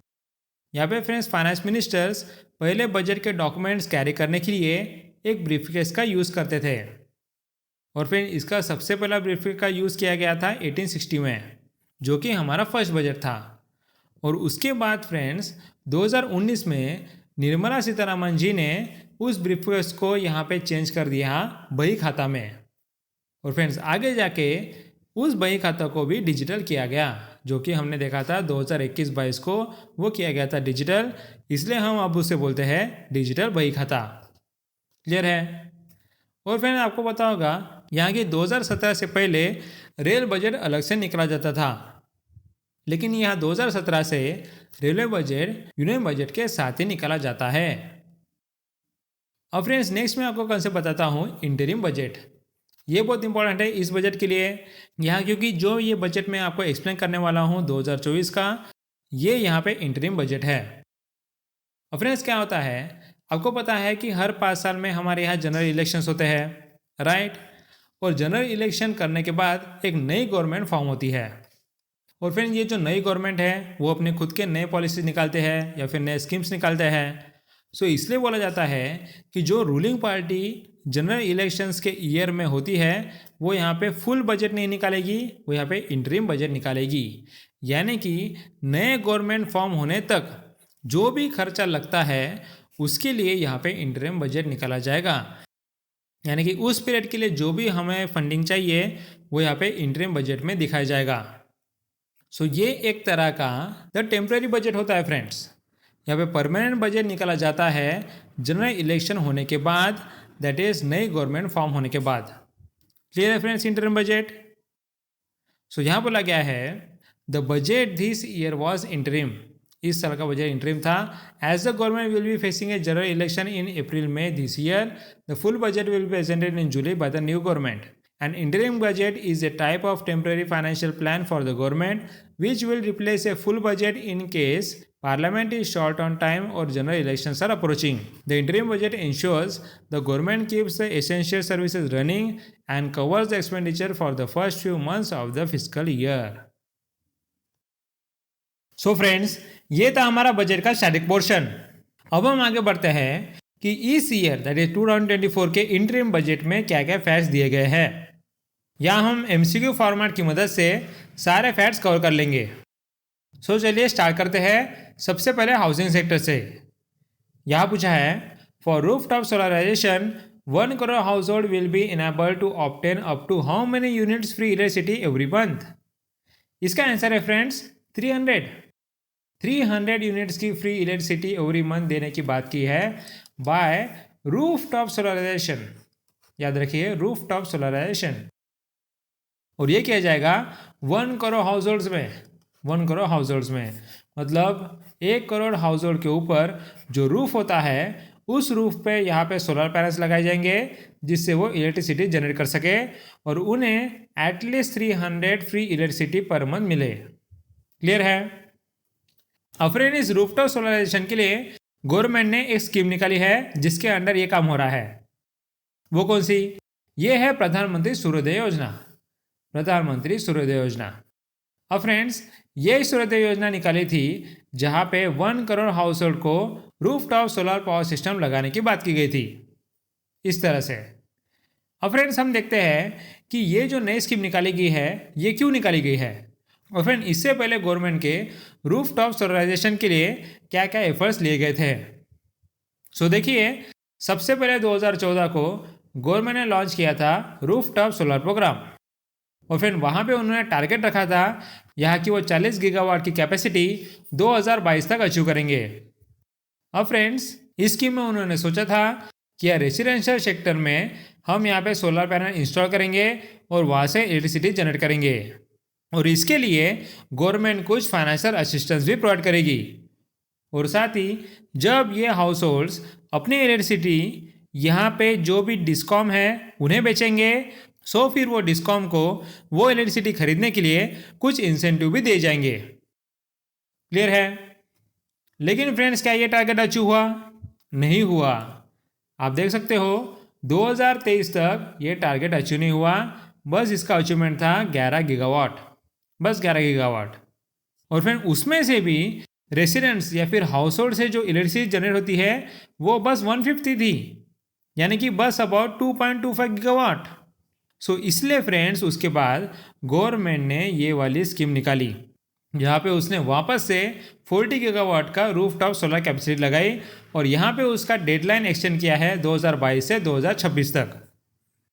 यहाँ पे पहली वाली जो स्कीम थी उसने टारगेट अचीव नहीं किया, इसलिए ये बस नई स्कीम निकाली गई है। क्लियर है। नेक्स्ट और एक क्वेश्चन हाउसिंग रिलेटेड देखते हैं। यहाँ पे बोला गया है कि under PM Awas Yojana Gramin how many crore more houses will be taken up in the next 5 years to meet the requirement arising from increase in the number of families. इसका आंसर है फ्रेंड्स 2। यानी कि फ्रेंड्स पीएम आवास योजना ग्रामीण में हम 2 करोड़ नए हाउसेज बनाएंगे। अब फ्रेंड इसके रिलेटेड आपको पता होना चाहिए कि ये प्रधानमंत्री आवास योजना ग्रामीण क्या है। देखिए इसे बेसिक से स्टार्ट करते हैं। सबसे पहले फ्रेंड्स था इंदिरा आवास योजना जो स्टार्ट हुई थी 1996 में। लेकिन फ्रेंड्स 2014 के सीएजी रिपोर्ट में देखा गया कि ये स्कीम इतनी इफेक्टिव नहीं है। यहाँ पे ना ट्रांसपेरेंसी है या फिर यहाँ पे जो हाउसेस बनाए गए उनकी क्वालिटी बहुत लो है या फिर इस स्कीम को मॉनिटर जो करते हैं उन्होंने वो काम अच्छे से नहीं किया है। सो फ्रेंड इन सब चीज़ों की वजह से मोदी गवर्नमेंट ने एक नई स्कीम निकाली दैट इज़ प्रधानमंत्री आवास योजना। यहाँ पे गवर्नमेंट का कमिटमेंट था कि वो सबको हाउसिंग देंगे 2022 तक और इसलिए इंदिरा आवास योजना 2016 में प्रधानमंत्री आवास योजना ग्रामीण बन गया। यहाँ बोला गया है ना ही हम लोगों को पक्का हाउस बना के देंगे लेकिन उसके साथ उसमें बाकी बेसिक एमिनिटीज भी देंगे। क्लियर है। नेक्स्ट भी उसमें ऐसा ही बताया है। यहाँ पे एम है to provide a pucca house with basic amenities to all rural families who are homeless और लिविंग इन कच्चा और dilapidated houses by the end of March 2022। यहाँ पे और बोला गया कि बिलो पॉवर्टी लाइन के लोगों को अच्छा यहाँ पे घर बना के देंगे या फिर उनके कच्चे हाउसेस को हम अपडेट करके देंगे। उसके बाद फ्रेंड यहाँ पे बोला गया कि इस स्कीम में बेनिफिशरीज कौन कौन से होंगे। यहाँ पे बोला गया है कि जो SC/ST के लोग हैं वो इसमें आएंगे या फिर फ्री बॉन्डेड लेबर्स या फिर विडोज़ या फिर अगर डिफेंस में कोई मर गया हो तो फिर उसकी फैमिली को भी यहाँ पे घर मिलेगा। उसके बाद एक सर्विसमैन या फिर पैरामिलिट्री फोर्सेस के रिटायर मेंबर्स या फिर डिसेबल्ड पर्सन और यहाँ पे माइनॉरिटीज़, इन सब लोगों को यहाँ पे प्रधानमंत्री आवास योजना ग्रामीण में घर मिलेगा। लेकिन फ्रेंड्स इन लोगों को सिलेक्ट कहाँ से किया जाएगा। सो सिलेक्शन के लिए यहाँ पे बताया गया है कि हम यूज़ करेंगे सोशो इकोनॉमिक कास्ट सेंसस का जो 2011 को लाया गया था। क्लियर है। अब फ्रेंड इसमें और एक चीज़ बोली गई है कि सेंटर और स्टेट का कॉस्ट शेयरिंग रहेगा 60:40 इन द प्लेन एरियाज। अगर वो नॉर्थ ईस्टर्न और हिली स्टेट्स है तो वो रहेगा 90:10। क्लियर है। उसके बाद फ्रेंड्स ये भी बताया गया कि यहाँ पे घर जो बांधते हैं उसके यहाँ पे स्पेसिफिकेशंस क्या है। यहाँ बोला गया है कि जो हम घर बांधेंगे उसका मिनिमम साइज रहेगा 25 स्क्वायर मीटर, जो कि यहाँ पिछले स्कीम में था 20 स्क्वायर मीटर, अब वो हो गया 25 स्क्वायर मीटर। लेकिन उसके साथ हम देंगे हाइजेनिक कुकिंग स्पेस, यानी कि महिलाओं को खाना बनाने के लिए भी अच्छी स्पेस रहनी चाहिए, उसका भी ख्याल किया गया है। उसके बाद फ्रेंड्स यहाँ बोला गया है कि हर घर बनाने के लिए जो हम मदद की जाएंगी वो यहाँ पे पहले थी 70,000 लेकिन वो अब बढ़ के हो गए 1.20 लाख इन प्लेन एरियाज, और यहाँ पे हिली स्टेट्स में वो था 75,000 और वो अब बढ़ के हो गया 1.30 लाख। उसके दौरान मैंने बताया था कि यहाँ पे हम बस घर नहीं बना रहे हैं, उसके साथ और एमिनिटीज़ भी दे रहे हैं। So here there will be the construction of toilets. उसके बाद यहाँ देखिए यहाँ पे बोला गया है कि pipe drinking water, then electricity connection, LPG gas connection वगैरह। क्लियर है। ये सब एमिनिटीज़ हम मर्ज करके आपको प्रधानमंत्री आवास योजना ग्रामीण में प्रोवाइड करेंगे। अब फ्रेंड्स हमने प्रधानमंत्री आवास योजना ग्रामीण की बात कर ही ली है, तो यहाँ पर प्रधानमंत्री आवास योजना अर्बन को कैसे छोड़ सकते हैं। सो देखिए यहाँ पे बोला गया था कि हम यहाँ पे 2022 तक सबको हाउसिंग देंगे, और ये स्कीम इम्प्लीमेंट कौन करती है फ्रेंड्स, ये करती है ministry of housing and urban affairs, और यह प्रधानमंत्री आवास योजना ग्रामीण करती है मिनिस्ट्री ऑफ रूरल डेवलपमेंट। अब फ्रेंड इस स्कीम के लिए यहाँ पे लोगों को 3 ग्रुप में डिवाइड किया गया है। यहाँ पे सबसे पहले है इकोनॉमिकली वीक सेक्शन, जिसके यहाँ पे फैमिली इनकम मैक्सिमम है 3 लाख। उसके बाद है लो इनकम ग्रुप, जिसके यहाँ पे फैमिली इनकम है एनुअल 6 लाख। उसके बाद है मिडिल इनकम ग्रुप्स, जिसमें यहाँ एनुअल फैमिली इनकम है 18 लाख। क्लियर है। अब फ्रेंड्स यहाँ बोला गया है जब हम फैमिली की बात करते हैं तो यहाँ पे हस्बैंड रहनी चाहिए, वाइफ रहनी चाहिए, और उनके जो बच्चे हैं वो यहाँ पे अनमैरिड होने चाहिए। क्लियर है? उसके बाद फ्रेंड यहाँ बोला गया है, यहाँ की प्रधानमंत्री आवास योजना अर्बन को हम 4 तरह से इम्प्लीमेंट कर सकते हैं। या फर्स्ट है इन सितु स्लम रीडेवलपमेंट, यानी कि फ्रेंड्स यहाँ पे बोला गया है कि लोगों की सबसे बड़ी रिसोर्स लैंड है, राइट। सो हम यहाँ पे जो स्लम डेवलपर्स होते हैं उन्हें यहाँ पे घर प्रोवाइड करने के लिए हम यहाँ पे प्राइवेट सेक्टर की मदद लेंगे, यानी कि यहाँ पे स्लम को अच्छे घर प्रोवाइड करने के लिए हम यहाँ पे प्राइवेट सेक्टर को अमाउंट देंगे। क्लियर है? अपने स्लम मतलब क्या, इसकी भी डेफिनेशन दी गई है। यहाँ बोला गया है स्लम मतलब जहाँ पे एटलीस्ट 300 लोग रहते हैं या फिर वहाँ पे 60 से 70 हाउस होल्ड्स है जो यहाँ पे बहुत ही पुअर अनहाइजेनिक इन्वायरमेंट में रहते हैं, या फॉर एग्जांपल वहाँ पे रहने के लिए अच्छी जगह नहीं, या फिर वहाँ पे सैनिटेशन अच्छा नहीं, या फिर ड्रिंकिंग वाटर फैसिलिटी अच्छी नहीं। ये सब चीज़ें देखकर हम यहाँ पे एरिया को सिलेक्ट करते हैं। उसके बाद फ्रेंड नेक्स्ट वर्टिकल है affordable housing through credit link subsidy CLSS। यहाँ पे जैसे मैंने बताया है 3 अलग अलग ग्रुप किए गए हैं, EWS, LIG, MIG। ये क्या करेंगे, ये यहाँ पे बैंक्स या फिर हाउसिंग फाइनेंस कंपनीज से लोन लेंगे, और फ्रेंड्स वो जो लोन लेंगे उसमें यहाँ पे गवर्नमेंट इंटरेस्ट सब्सिडी देगी। फॉर एग्जांपल अगर 6 लाख तक का लोन रहा तो 6.5% इंटरेस्ट सब्सिडी मिलेगी, 9 लाख तक का लोन रहा तो फिर 4% सब्सिडी मिलेगी, और या 12 लाख तक का लोन रहा तो 3% सब्सिडी मिलेगी। क्लियर है फ्रेंड्स? नेक्स्ट यहाँ थर्ड वर्टिकल है अफोर्डेबल हाउसिंग थ्रू पार्टनरशिप। मतलब फ्रेंड्स अगर कोई प्राइवेट कंपनी ऐसे यहाँ पे कॉम्प्लेक्स बना रही है या फिर कोई बड़ा प्रोजेक्ट खड़ी कर रही है और वहाँ पे एटलीस्ट 35% जो घर है वो यहाँ पे EWS कैटेगरी को अगर वो प्रोवाइड कर रहे हैं तो फिर यहाँ फिर गवर्नमेंट उन्हें कुछ फंड प्रोवाइड करेंगे। क्लियर है?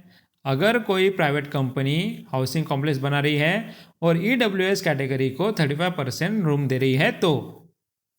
नेक्स्ट फ्रेंड फोर्थ वर्टिकल है beneficiary led individual house construction. ये बस हम EWS कैटेगरी को प्रोवाइड कर सकते हैं। यहाँ जो भी EWS कैटेगरी के लोग होते हैं उन्हें यहाँ पे इंडिविजुअल घर बांधने के लिए गवर्नमेंट ₹1.5 लाख देगी। नेक्स्ट वन यहाँ बोला गया है कि एक डिमांड ड्रिवन अप्रोच रहेगा, मतलब कौन से स्टेट्स या यूनियन टेरिटरीज को या हाउसिंग सेक्टर की कितनी ज़रूरत है उतना यहाँ पे सपोर्ट ये स्कीम प्रोवाइड करेगी। मतलब जिस स्टेट में ज़्यादा हाउसिंग की ज़रूरत है वहाँ पे ये स्कीम ज़्यादा काम करेगी, और जिस स्टेट में कम ज़रूरत है वहाँ पे ये कम काम करेगी। और फ्रेंड्स यहाँ बोला गया है कि ये एक सेंट्रली स्पॉन्सर स्कीम है, मतलब सेंटर और स्टेट्स मिलके फंड शेयरिंग करेंगे, लेकिन CLSS वर्टिकल को छोड़कर। CLSS वर्टिकल कौन सा? मैंने आपको बताया था कि अगर आपने लोन लिया तो आपको इंटरेस्ट सब्सिडी मिलेगी, तो उस कंपोनेंट के लिए यहाँ फंडिंग बस सेंट्रल गवर्नमेंट करेगी, और या बाकी वर्टिकल के लिए सेंटर और स्टेट मिलके फंडिंग देगी। क्लियर है? नेशनल प्रधानमंत्री आवास योजना में कुछ इंटरेस्टिंग फैक्ट्स मैं बता देता हूँ। यहाँ पे फ्रेंड्स बोला गया है इस स्कीम के अंडर जो भी घर बनाए जाएंगे वो जियो टैग्ड होने चाहिए, और वो भी भुवन पोर्टल पर, जो कि इंडियन स्पेस रिसर्च ऑर्गेनाइजेशन ने खड़ा किया है। इस पोर्टल पर ना ही आपको उस घर का लोकेशन मिलता है, लेकिन वो काम कितना इम्प्रूव हुआ उसके फोटोग्राफिक इमेजेस भी मिलते हैं। क्लियर है? नेक्स्ट में उसके साथ यहाँ पे वुमेन एम्पावरमेंट की भी बात की गई है। यहाँ पे जो भी हाउस के ओनर रहेंगे वो वीमेन ही रहेंगे।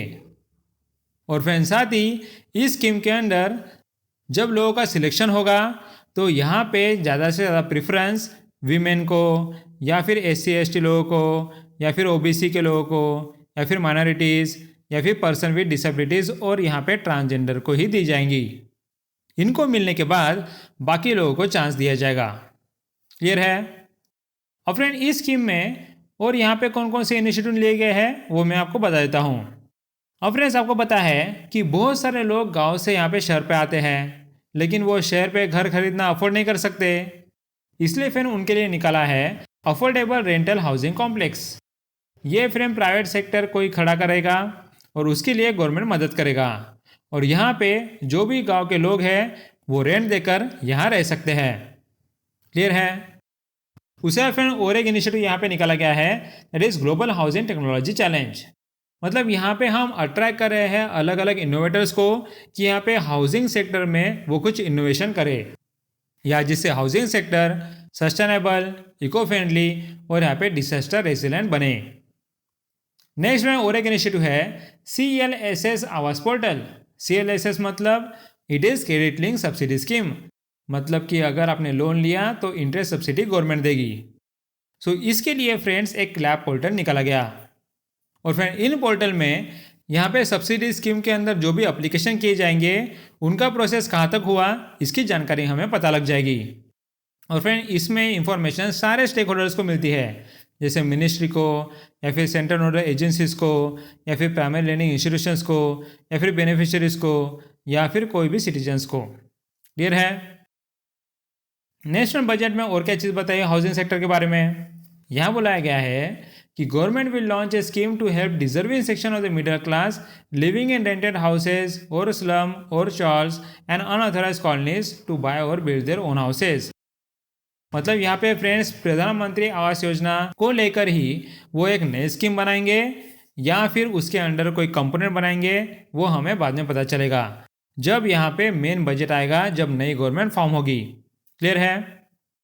उसके बाद हम देखते हैं हेल्थ सेक्टर। यहाँ पे क्वेश्चन है, in budget there was announcement of extension of health care cover under Ayushman Bharat scheme to all ASHA workers, anganwadi workers and helpers. Ayushman Bharat scheme was launch in which year? इसका आंसर है friends 2018। So Ayushman Bharat scheme launch हुई है 2018 को। अब friends यहाँ आपको बताना चाहिए कि आयुष्मान भारत स्कीम क्या है। सबसे पहली बात, ये वर्ल्ड का लार्जेस्ट हेल्थ इंश्योरेंस स्कीम है, और फ्रेंड ये लॉन्च किया गया था 2018 में, जहाँ पे इसका मेंशन किया गया था नेशनल हेल्थ पॉलिसी में, और इसलिए ये नया आयुष्मान भारत स्कीम निकाला गया। ये कौन इम्प्लीमेंट करता है? ये करती है implement ministry of health and family welfare. इसका एक एम है फ्रेंड्स, सारे लोगों को यूनिवर्सल हेल्थ कवरेज देना। और फ्रेंड इसकी फंडिंग कैसी है? इसकी फंडिंग रहेगी सेंट्रली स्पॉन्सर्ड, यानी कि स्टेट्स और सेंटर दोनों मिलकर फंड करेंगे। और फ्रेंड्स यहाँ पे देखिए, ये एक हेल्थ इंश्योरेंस स्कीम है, मतलब कि इंश्योरेंस कंपनी को यहाँ पे गवर्नमेंट प्रीमियम पे करेगी, और यहाँ जब भी कोई भी फैमिली को कोई भी मेडिकल एक्सपेंसेस आए तो यह इंश्योरेंस कंपनी उस मेडिकल एक्सपेंसेस को कवर करेगी। सो इसलिए यहाँ बोला गया है जो भी यहाँ हमें प्रीमियम पे करना पड़ता है वो या सेंट्रल गवर्नमेंट और स्टेट गवर्नमेंट दोनों शेयर करेंगे। क्लियर है? इनका फ्रेंड्स टारगेट है कि 10 करोड़ फैमिलीज को कवर करेंगे, मतलब कि 50 करोड़ बेनिफिशियरीज को। और वो फ्रेंड्स किसके बेसिस पे? उनका बेसिस रहेगा सोशो इकोनॉमिक कास्ट सेंसस पे। सो यह सोशो इकोनॉमिक कास्ट सेंसस में जो भी बैकवर्ड लोग रहेंगे उन्हें यहाँ पे पहले कवर किया जाएगा। उसके बाद फ्रेंड इसे इम्प्लीमेंट कौन करेगा? इसे इम्प्लीमेंट करेगा national health authority. National health authority. उसके बाद फ्रेंड यहाँ बोला गया है कि इसके 2 कंपोनेंट्स हैं, और इन 2 कंपोनेंट्स में यहाँ पे तीनों टाइप के केयर कवर किए जाएंगे, जैसे कि primary, secondary and the tertiary. यहाँ पे फ्रेंड्स प्राइमरी मतलब आप यहाँ पे नॉर्मल डॉक्टर के पास जाते हो और उनसे कोई दवाई लेते हो, उसे प्राइमरी बोलते हैं। लेकिन अगर आपकी बीमारी बढ़ जाती है और आपके बॉडी में कोई स्पेसिफिक पार्ट में कोई प्रॉब्लम होती है, तो फिर आप कोई स्पेशलाइज्ड डॉक्टर के पास जाके अपना इलाज करते हो, उसे हम secondary and the tertiary care बोलते हैं। क्लियर है? सो फ्रेंड्स सबसे पहले प्राइमरी केयर कैसे कवर की जाती है? यहाँ पे निकाले जाते हैं हेल्थ एंड वेलनेस सेंटर, जो यहाँ पे लोगों को प्राइमरी केयर देते हैं। इसमें सब आएगा, that is non communicable diseases, maternal and child health services. और फ्रेंड इस कंपोनेंट के लिए फंडिंग रहेगी सेंटर और स्टेट की 60:40। नेक्स्ट कंपोनेंट है फ्रेंड्स प्रधानमंत्री जन आरोग्य योजना। यहाँ पे फ्रेंड्स हम कोई हॉस्पिटल नहीं बना रहे हैं, यहाँ पे हम हेल्थ इंश्योरेंस कवर दे रहे हैं ऑफ ₹5 लाख पर family per year for secondary and tertiary care. यानी कि फ्रेंड्स प्राइमरी केयर के लिए हमने यहाँ पे हेल्थ केयर सेंटर बनाए हैं, लेकिन सेकेंडरी केयर में हॉस्पिटल ना बनाते हुए हम यहाँ पे इंश्योरेंस कवर देंगे। और फ्रेंड उसमें क्या क्या आएगा? उसमें फ्रेंड आएगा 3 days ऑफ प्री हॉस्पिटलाइजेशन, और उसके बाद 15 days of post hospitalisation expenses such as diagnostics and medicines. और फ्रेंड यहाँ पे फैमिली साइज, एज और जेंडर का कोई रेस्ट्रिक्शन नहीं है, कोई भी आ सकता है। उसके साथ में ये भी बोला गया है कि ये ज़रूरी नहीं है कि आपके घर के आसपास के हॉस्पिटल में आपको इलाज मिलेगा। आप यहाँ पे कंट्री में कहीं पे भी जाओ सो वहाँ पे भी आपको कैशलेस ट्रीटमेंट मिल जाएगा। लेकिन फ्रेंड्स यहाँ पे भी आपको बताना चाहिए कि यहाँ बोला गया है कि इन पैनल पब्लिक और प्राइवेट हॉस्पिटल, मतलब इस स्कीम के अंडर जो भी पब्लिक हॉस्पिटल्स और प्राइवेट हॉस्पिटल पार्टिसिपेट कर रहे हैं उनमें ही आप इस स्कीम के थ्रू हेल्थ सर्विसेज ले सकते हो। उसके बाद फ्रेंड आयुष्मान स्कीम के अंडर और कुछ चीज़ें आती है। For example Ayushman Bharat digital mission, ये लॉन्च किया गया था फ्रेंड 2021 में। और यहाँ पे फ्रेंड्स हर एक बेनिफिशरीज को एक unique digital health ID provide की जाएंगी। और फ्रेंड इससे क्या होगा, इससे फ्रेंड्स इंडियन सिटीजन्स की हेल्थ रिकॉर्ड डिजिटल हो जाएगी और यहाँ पे हॉस्पिटल्स, इंश्योरेंस फर्म्स या फिर सारे सिटीजन्स को ये हेल्थ रिकॉर्ड इजीली एक्सेस हो जाएंगे। उससे फ्रेंड इसमें आते हैं प्रधानमंत्री आरोग्य मित्रास। ये कौन होते हैं? जब फ्रेंड्स आप हॉस्पिटल में जाते हो और आपको इस स्कीम के बारे में अच्छी इन्फॉर्मेशन नहीं रहती है तो ये आरोग्य मित्रस आपको इस स्कीम के बारे में इन्फॉर्मेशन देके आपकी मदद करेंगे। और फ्रेंड्स ये आरोग्य मित्र ना ही इन्फॉर्मेशन देंगे बल्कि आपका वेरिफिकेशन करेंगे, उसके बाद रजिस्ट्रेशन करेंगे, फिर उनका प्री ऑथराइजेशन करेंगे और यहाँ पे क्लेम भी सबमिट करेंगे। सब चीज़ें ये आरोग्य मित्र ही करेंगे। और फ्रेंड ये बोला गया है कि ये प्रधानमंत्री आरोग्य मित्र हर हॉस्पिटल में रखे जाएंगे। क्लियर है? उसे फ्रेंड बजट में हेल्थ के बारे में और चीज़ें बोली है। That is anganwadi centres under सक्षम आंगनवाड़ी एंड पोषण अभियान 2.0 विल बी अपग्रेडेड। और फ्रेंड्स आंगनवाड़ी सेंटर सक्षम आंगनवाड़ी एंड पोषण अभियान में क्यों अपग्रेड किए जाएंगे, इसे समझने के लिए आपको सबसे पहले समझना पड़ेगा कि सक्षम आंगनवाड़ी और पोषण अभियान क्या है। देखिए फ्रेंड्स, पहले गवर्नमेंट चलाती थी दो अलग अलग स्कीम, एक है इंटीग्रेटेड चाइल्ड डेवलपमेंट सर्विसेज, उसके बाद पोषण अभियान। और फ्रेंड्स दोनों को मिला के एक सक्षम आंगनवाड़ी एंड पोषण 2.0 निकाला गया। यहाँ तक सबसे पहले क्लियर है। और फ्रेंड्स इसके अंदर 4 अलग अलग स्कीम्स आने वाले हैं। एक है इंटीग्रेटेड चाइल्ड डेवलपमेंट सर्विसेज, उसके बाद पोषण अभियान, उसके बाद स्कीम फॉर एडोलेसेंट गर्ल्स और उसके बाद नेशनल क्रेशेस स्कीम। क्लियर है? अब फ्रेंड्स हम एक एक करके इन कंपोनेंट को समझते हैं। यहाँ पे friend integrated child development services में क्या आएगा, यहाँ पे ये सर्व करते हैं 0 to 6 ईयर के चिल्ड्रन और प्रेग्नेंट और लैक्टेटिंग मदर्स, और उन्हें हम देते हैं सप्लीमेंट्री न्यूट्रिशन, उसके बाद प्री स्कूल एजुकेशन, उसके बाद हेल्थ एंड न्यूट्रिशन एजुकेशन, उसके बाद इम्यूनाइजेशन, उसके बाद health checkups and referral services. ये सारी चीज़ें फ्रेंड आंगनवाड़ी में दी जाती है। और फ्रेंड उसके लिए ICDS स्कीम के अंदर एक आंगनवाड़ी सर्विस स्कीम भी है जहाँ पे अर्ली चाइल्डहुड केयर दिया जाता है, जहाँ पे 0 to 6 ईयर के लोगों का ख्याल किया जाता है, साथ ही प्रेग्नेंट और लैक्टेटिंग मदर्स का भी ख्याल किया जाता है। उसके बाद फ्रेंड इसके अंडर ही होता है एक प्रधानमंत्री मातृ वया वंदना योजना, आपको यहाँ पता होगा, जिसके अंडर यहाँ पे 5,000 का डायरेक्ट बेनिफिट ट्रांसफर भी दिया जाता है। क्लियर है? उसके बाद फ्रेंड है एक स्कीम फॉर एडोलेसेंट गर्ल्स। इसमें यहाँ पे एडोलेसेंट गर्ल्स मतलब क्या, जो भी स्कूल्स गर्ल्स होते हैं जिनकी एज ग्रुप 11 से 14 होती है उन्हें हम बोलते हैं एडोलेसेंट गर्ल्स। और फ्रेंड इस स्कीम के अंडर उन्हें क्या दिया जाएगा, यहाँ पे उन्हें दिया जाएगा सप्लीमेंट्री न्यूट्रिशन, उसके बाद बेसिक लाइफ स्किल्स, उसके बाद एजुकेशन और यहाँ पे information of health and hygiene. Clear है फ्रेंड्स? नेक्स्ट यहाँ पे हम देखते हैं नेशनल क्रेशेस स्कीम। और फ्रेंड्स जो भी वर्किंग मदर्स होती है, मतलब जो जॉब करती है, उनका सबसे बड़ा सवाल रहता है यहाँ कि वो बच्चों का संभाले या फिर जॉब करे। इसलिए फ्रेंड ये नेशनल क्रेशेस स्कीम निकाली गई है जहाँ पे वर्किंग मदर्स जब जॉब को जाती है तो वो अपने बच्चे इस डे केयर फैसिलिटी में रख सकते हैं। यहाँ पे फ्रेंड्स बोला गया है कि वर्किंग मदर्स के बच्चे 6 months to 6 ईयर होने चाहिए। उसका रीज़न ये है फ्रेंड्स, 6 साल बाद कोई भी बच्चा फर्स्ट स्टैंडर्ड में चला जाता है और वो स्कूल में जाने लग जाता है, इसलिए तब यहाँ पे नेशनल क्रेशेस स्कीम की ज़रूरत नहीं पड़ती है। और फ्रेंड उसमें डे केयर फैसिलिटी तो प्रोवाइड की जाती है, लेकिन साथ ही बच्चों का न्यूट्रिशन और हेल्थ स्टेटस भी इम्प्रूव किया जाता है। उसी के साथ बच्चों का physical, cognitive, social and emotional development भी किया जाता है। और यहाँ जो भी पेरेंट्स होते हैं उन्हें भी एजुकेट किया जाता है कि बच्चों का देखभाल कैसे करें।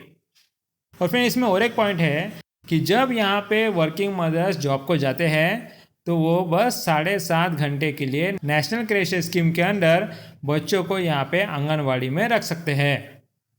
क्लियर है फ्रेंड्स?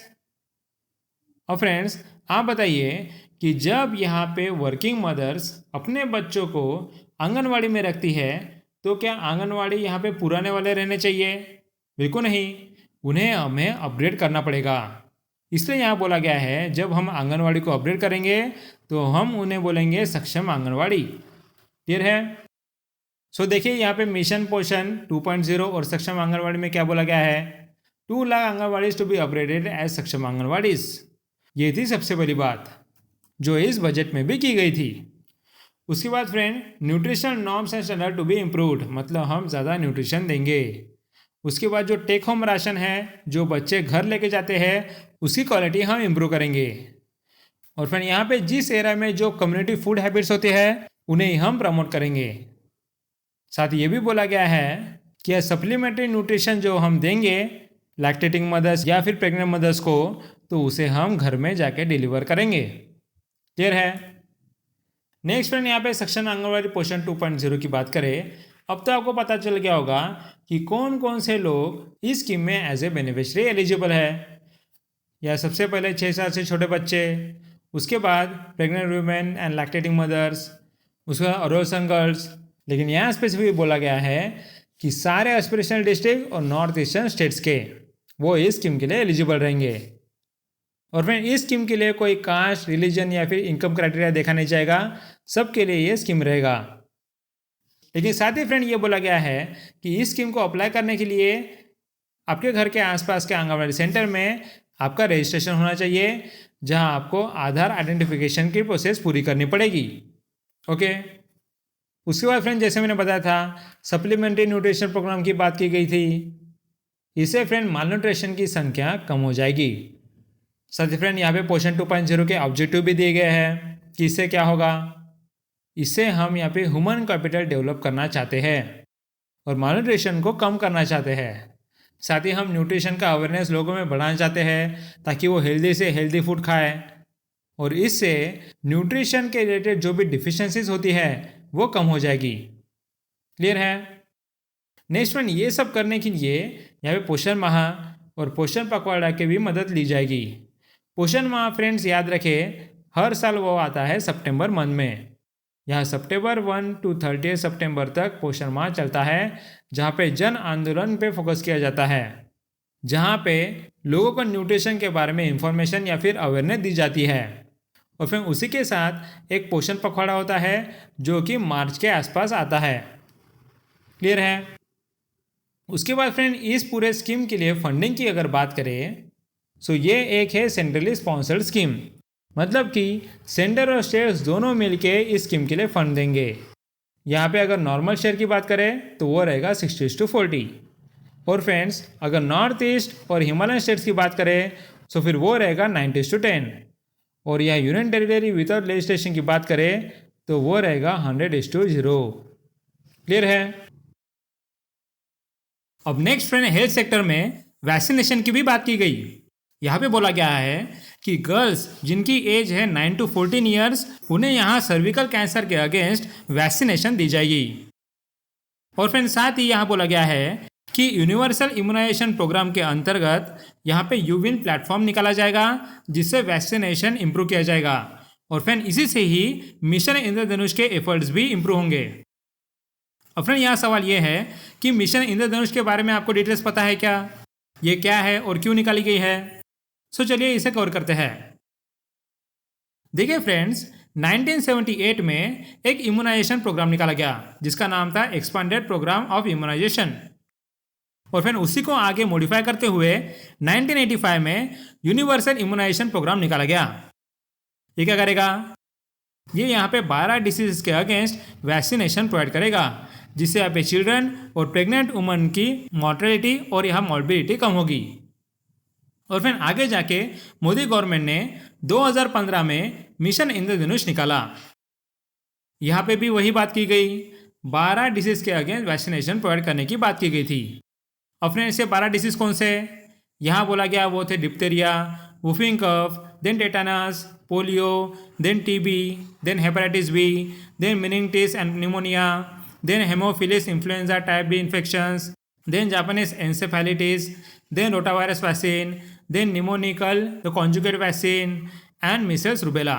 ये थे 12 डिसीजेस और फिर इसके साथ और 2 डिसीज कवर किए गए थे, लेकिन वो कुछ ही सिलेक्टेड डिस्ट्रिक्ट में कवर किए गए थे। वो थे जापानीज एंसेफेलाइटिस और यहाँ हेमोफिलिस इन्फ्लुएंजा टाइप बी। अब फ्रेंड्स, इतना अच्छा मिशन निकालने के बावजूद यहाँ कुछ अर्बन एरियाज में डिसीज बढ़ रहे थे, इसलिए वहाँ पे भी इम्प्रूवमेंट लाने के लिए इंटेंसिफाइड मिशन इंद्रधनुष निकाला गया 2017 को। और फिर उसके बाद आगे जाके जब यह पोलियो वैक्सीनेशन प्रोग्राम को 25 साल हो गए थे, तब यहाँ पे नेशन वाइड इम्यूनाइजेशन ड्राइव निकाला गया, जिसे बोला गया इंटेंसिफाइड मिशन इंद्रधनुष 2.0। यहाँ पे इन्होंने टारगेट किया गया 272 डिस्ट्रिक्ट्स जो यहाँ 21 स्टेट्स में कवर थे। और यहाँ इनका एम था कि 2022 तक हमें एटलीस्ट 90% इम्यूनाइजेशन कवरेज करना है। क्लियर है? नेक्स्ट वन आपको पता है कोविड-19 आ गया और इस कोविड-19 की वजह से लोगों को वैक्सीनेशन देना बहुत हार्ड हो गया था। और फिर आपको पता है कि माइग्रेंट वर्कर्स भी अपने अपने एरिया में चले गए, सो यहाँ पे दूर दराज एरिया में भी वैक्सीनेशन प्रोवाइड करना भी मुश्किल हो रहा था। इसलिए कोविड-19 के बाद 2021 में एक इंटेंसिफाइड मिशन इंद्रधनुष 3.0 निकाला गया था। यहाँ पे कोविड-19 की वजह से जो भी लोगों को वैक्सीनेशन देना मिस हो गया था, उनको वैक्सीनेशन देना शुरू कर दिया था और साथ ही दूर दराज एरिया में भी वैक्सीनेशन प्रोवाइड करना शुरू कर दिया था। उसके बाद फ्रेंड, यही एफर्ट्स को और इम्प्रूव करने के लिए यहाँ पे इंटेंसिफाइड मिशन इंद्रधनुष 4.0 निकाला गया था, जो यहाँ पे अनवैक्सीनेटेड लोगों को या फिर पार्शियली वैक्सीनेटेड चिल्ड्रन और प्रेग्नेंट वुमेन पे फोकस कर रहा था। लेकिन आपको ये बात पता होनी चाहिए, यहाँ पे 2 साल के कम बच्चों पे ही फोकस किया गया था। इसमें फिर और एक चीज़, यहाँ पे जो डाटा लिया गया था वो था on the basis of national family health survey, जो निकाला गया था 2019-21 को। क्लियर है? अब फ्रेंड्स, यहाँ पे हेल्थ के रिलेटेड और एक इन्फॉर्मेशन है जो यहाँ पे बजट 2024 में लाई गई।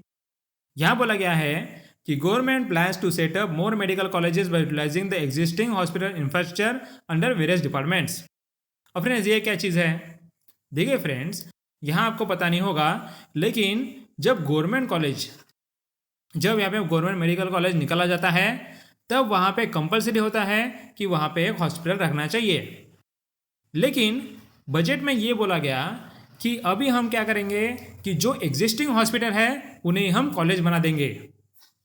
सो यहाँ पे रिवर्स इंजीनियरिंग हो रही है फ्रेंड्स। पहले हम बोल रहे थे कि आप गवर्नमेंट कॉलेज निकालो और वहाँ पे हॉस्पिटल लगा दो, अब हम बोल रहे हैं कि जो हॉस्पिटल है उन्हें ही गवर्नमेंट कॉलेज करवा दो। क्लियर है? अब फ्रेंड्स, आगे हम एग्रीकल्चर रिलेटेड के फैक्ट्स देखते हैं। यहाँ बोला गया है कि in budget there was announcement that implementation of the Pradhan Mantri Matsya Sampada Yojana will be stepped up by doubling the exports to how many crore. इसका आंसर है फ्रेंड्स 1 लाख करोड़। 1 लाख करोड़। सो यहाँ बोला गया है कि प्रधानमंत्री मत्स्य संपदा योजना के अंडर हम एक्सपोर्ट को डबल कर देंगे। पहले वो था 50,000 करोड़, अब हम बोल रहे हैं कि 1 लाख करोड़ हम एक्सपोर्ट करेंगे। अब फ्रेंड, उसके साथ फिशरीज सेक्टर में और चीज़ें बोली गई। यहाँ बोला गया है कि हम एक्वाकल्चर की प्रोडक्टिविटी बढ़ाएंगे, मतलब कि हर हेक्टर में यहाँ पहले हम 3 टन ही प्रोडक्शन कर पाते थे, अब हम उसे इन्हांस करेंगे 5 टन्स में। उसके बाद फ्रेंड्स, हम एम्प्लॉयमेंट अपॉर्चुनिटीज़ को भी बढ़ाएंगे और नियर फ्यूचर में हम 55 लाख एम्प्लॉयमेंट प्रोवाइड करेंगे। उसके बाद यहाँ बोला गया है हम 5 बड़े एक्वा पार्क सेटअप भी करेंगे। और फ्रेंड्स, यहाँ एक्वा पार्क क्या होते हैं ये हम आगे देखेंगे। इसे कवर करने के लिए हम यहाँ पे कवर करते हैं या हमारी फ्लैगशिप स्कीम जो फिशरी सेक्टर में है, इट इज़ प्रधानमंत्री मत्स्य संपदा योजना। इसके एम क्या है फ्रेंड्स? सबसे पहले तो फिशरी सेक्टर को इम्प्रूव करना, उसके बाद फिश प्रोडक्शन और प्रोडक्टिविटी को बढ़ाना। उसके बाद यहाँ बोला गया है कि वैल्यू चेन को भी इम्प्रूव करना और यहाँ पोस्ट हार्वेस्ट मैनेजमेंट और क्वालिटी इम्प्रूव करना। मतलब कि फिश पकड़ने के बाद उसे यहाँ ज़्यादा समय के लिए स्टोर करने के लिए हमें यहाँ पे पोस्ट हार्वेस्ट मैनेजमेंट करना पड़ेगा। उसके बाद यहाँ बोला गया है कि फिशर्स और फिश फार्मर्स का इनकम डबल करने के लिए भी यहाँ पे कोशिश की जाएगी और यहाँ पे एग्रीकल्चर जीवीए और एक्सपोर्ट्स में या फिशरी सेक्टर का कंट्रीब्यूशन बढ़ाया जाएगा। उसके बाद यहाँ बोला गया है कि social physical economic security fishers और फिश फार्मर्स की बढ़ाई जाएंगी। और आखिरी में बोला गया है कि हम फिशरी सेक्टर को रेगुलेट भी करेंगे। क्लियर है? और फ्रेंड और क्या चीज़ें बताई गई है? इसके लिए फ्रेंड्स लगाए गए थे ₹20,000 करोड़। इसमें बोला गया था कि हम इंटीग्रेटेड सस्टेनेबल और इंक्लूसिव डेवलपमेंट करेंगे मराइन और इनलाइन फिशरीज के। यहाँ पे मराइन फिशरीज मतलब कि सी, ओशन वगैरह, और इनलाइन फिशरीज मतलब लेक, पॉन्ड और रिवर। और फ्रेंड्स यहाँ पे बोला गया है कि हम मराइन और इनलाइन फिशरीज और एक्वाकल्चर के लिए 11,000 करोड़ करेंगे। और यहाँ पे बाकी के 9,000 करोड़ कहाँ लगाएंगे? वो लगाएंगे हम इंफ्रास्ट्रक्चर में। उसके बाद फ्रेंड यहाँ बोला गया है साल के कुछ समय के लिए हम यहाँ पे फिशिंग बैन करेंगे। इससे क्या होगा? और फ्रेंड्स ईयरली ऐसा कुछ समय रहता है जब पे फिश प्रोडक्शन बहुत बढ़ जाता है, और उस समय यहाँ पे अगर फिशिंग करेंगे तो यहाँ पे साल भर हमारे पास फिशेस नहीं रहेंगे। इसलिए उस समय के लिए बैन किया जाएगा, जिससे फिशरमैन को ही आगे मदद मिलेगी। और फिर साथ ही हम देंगे पर्सनल और बोट इंश्योरेंस फिशरमैन को। यहाँ पे अगर अनएक्सपेक्टेड कुछ डैमेज होता है तो उसका भी भरपाई इंश्योरेंस कंपनीज करेंगे। उससे फ्रेंड यहाँ बोला गया है इन सब चीज़ों से एडिशनल फिश प्रोडक्शन बढ़ेगा 70 लाख टन, और यह एक्सपोर्ट डबल हो जाएंगे 1 लाख करोड़ तक।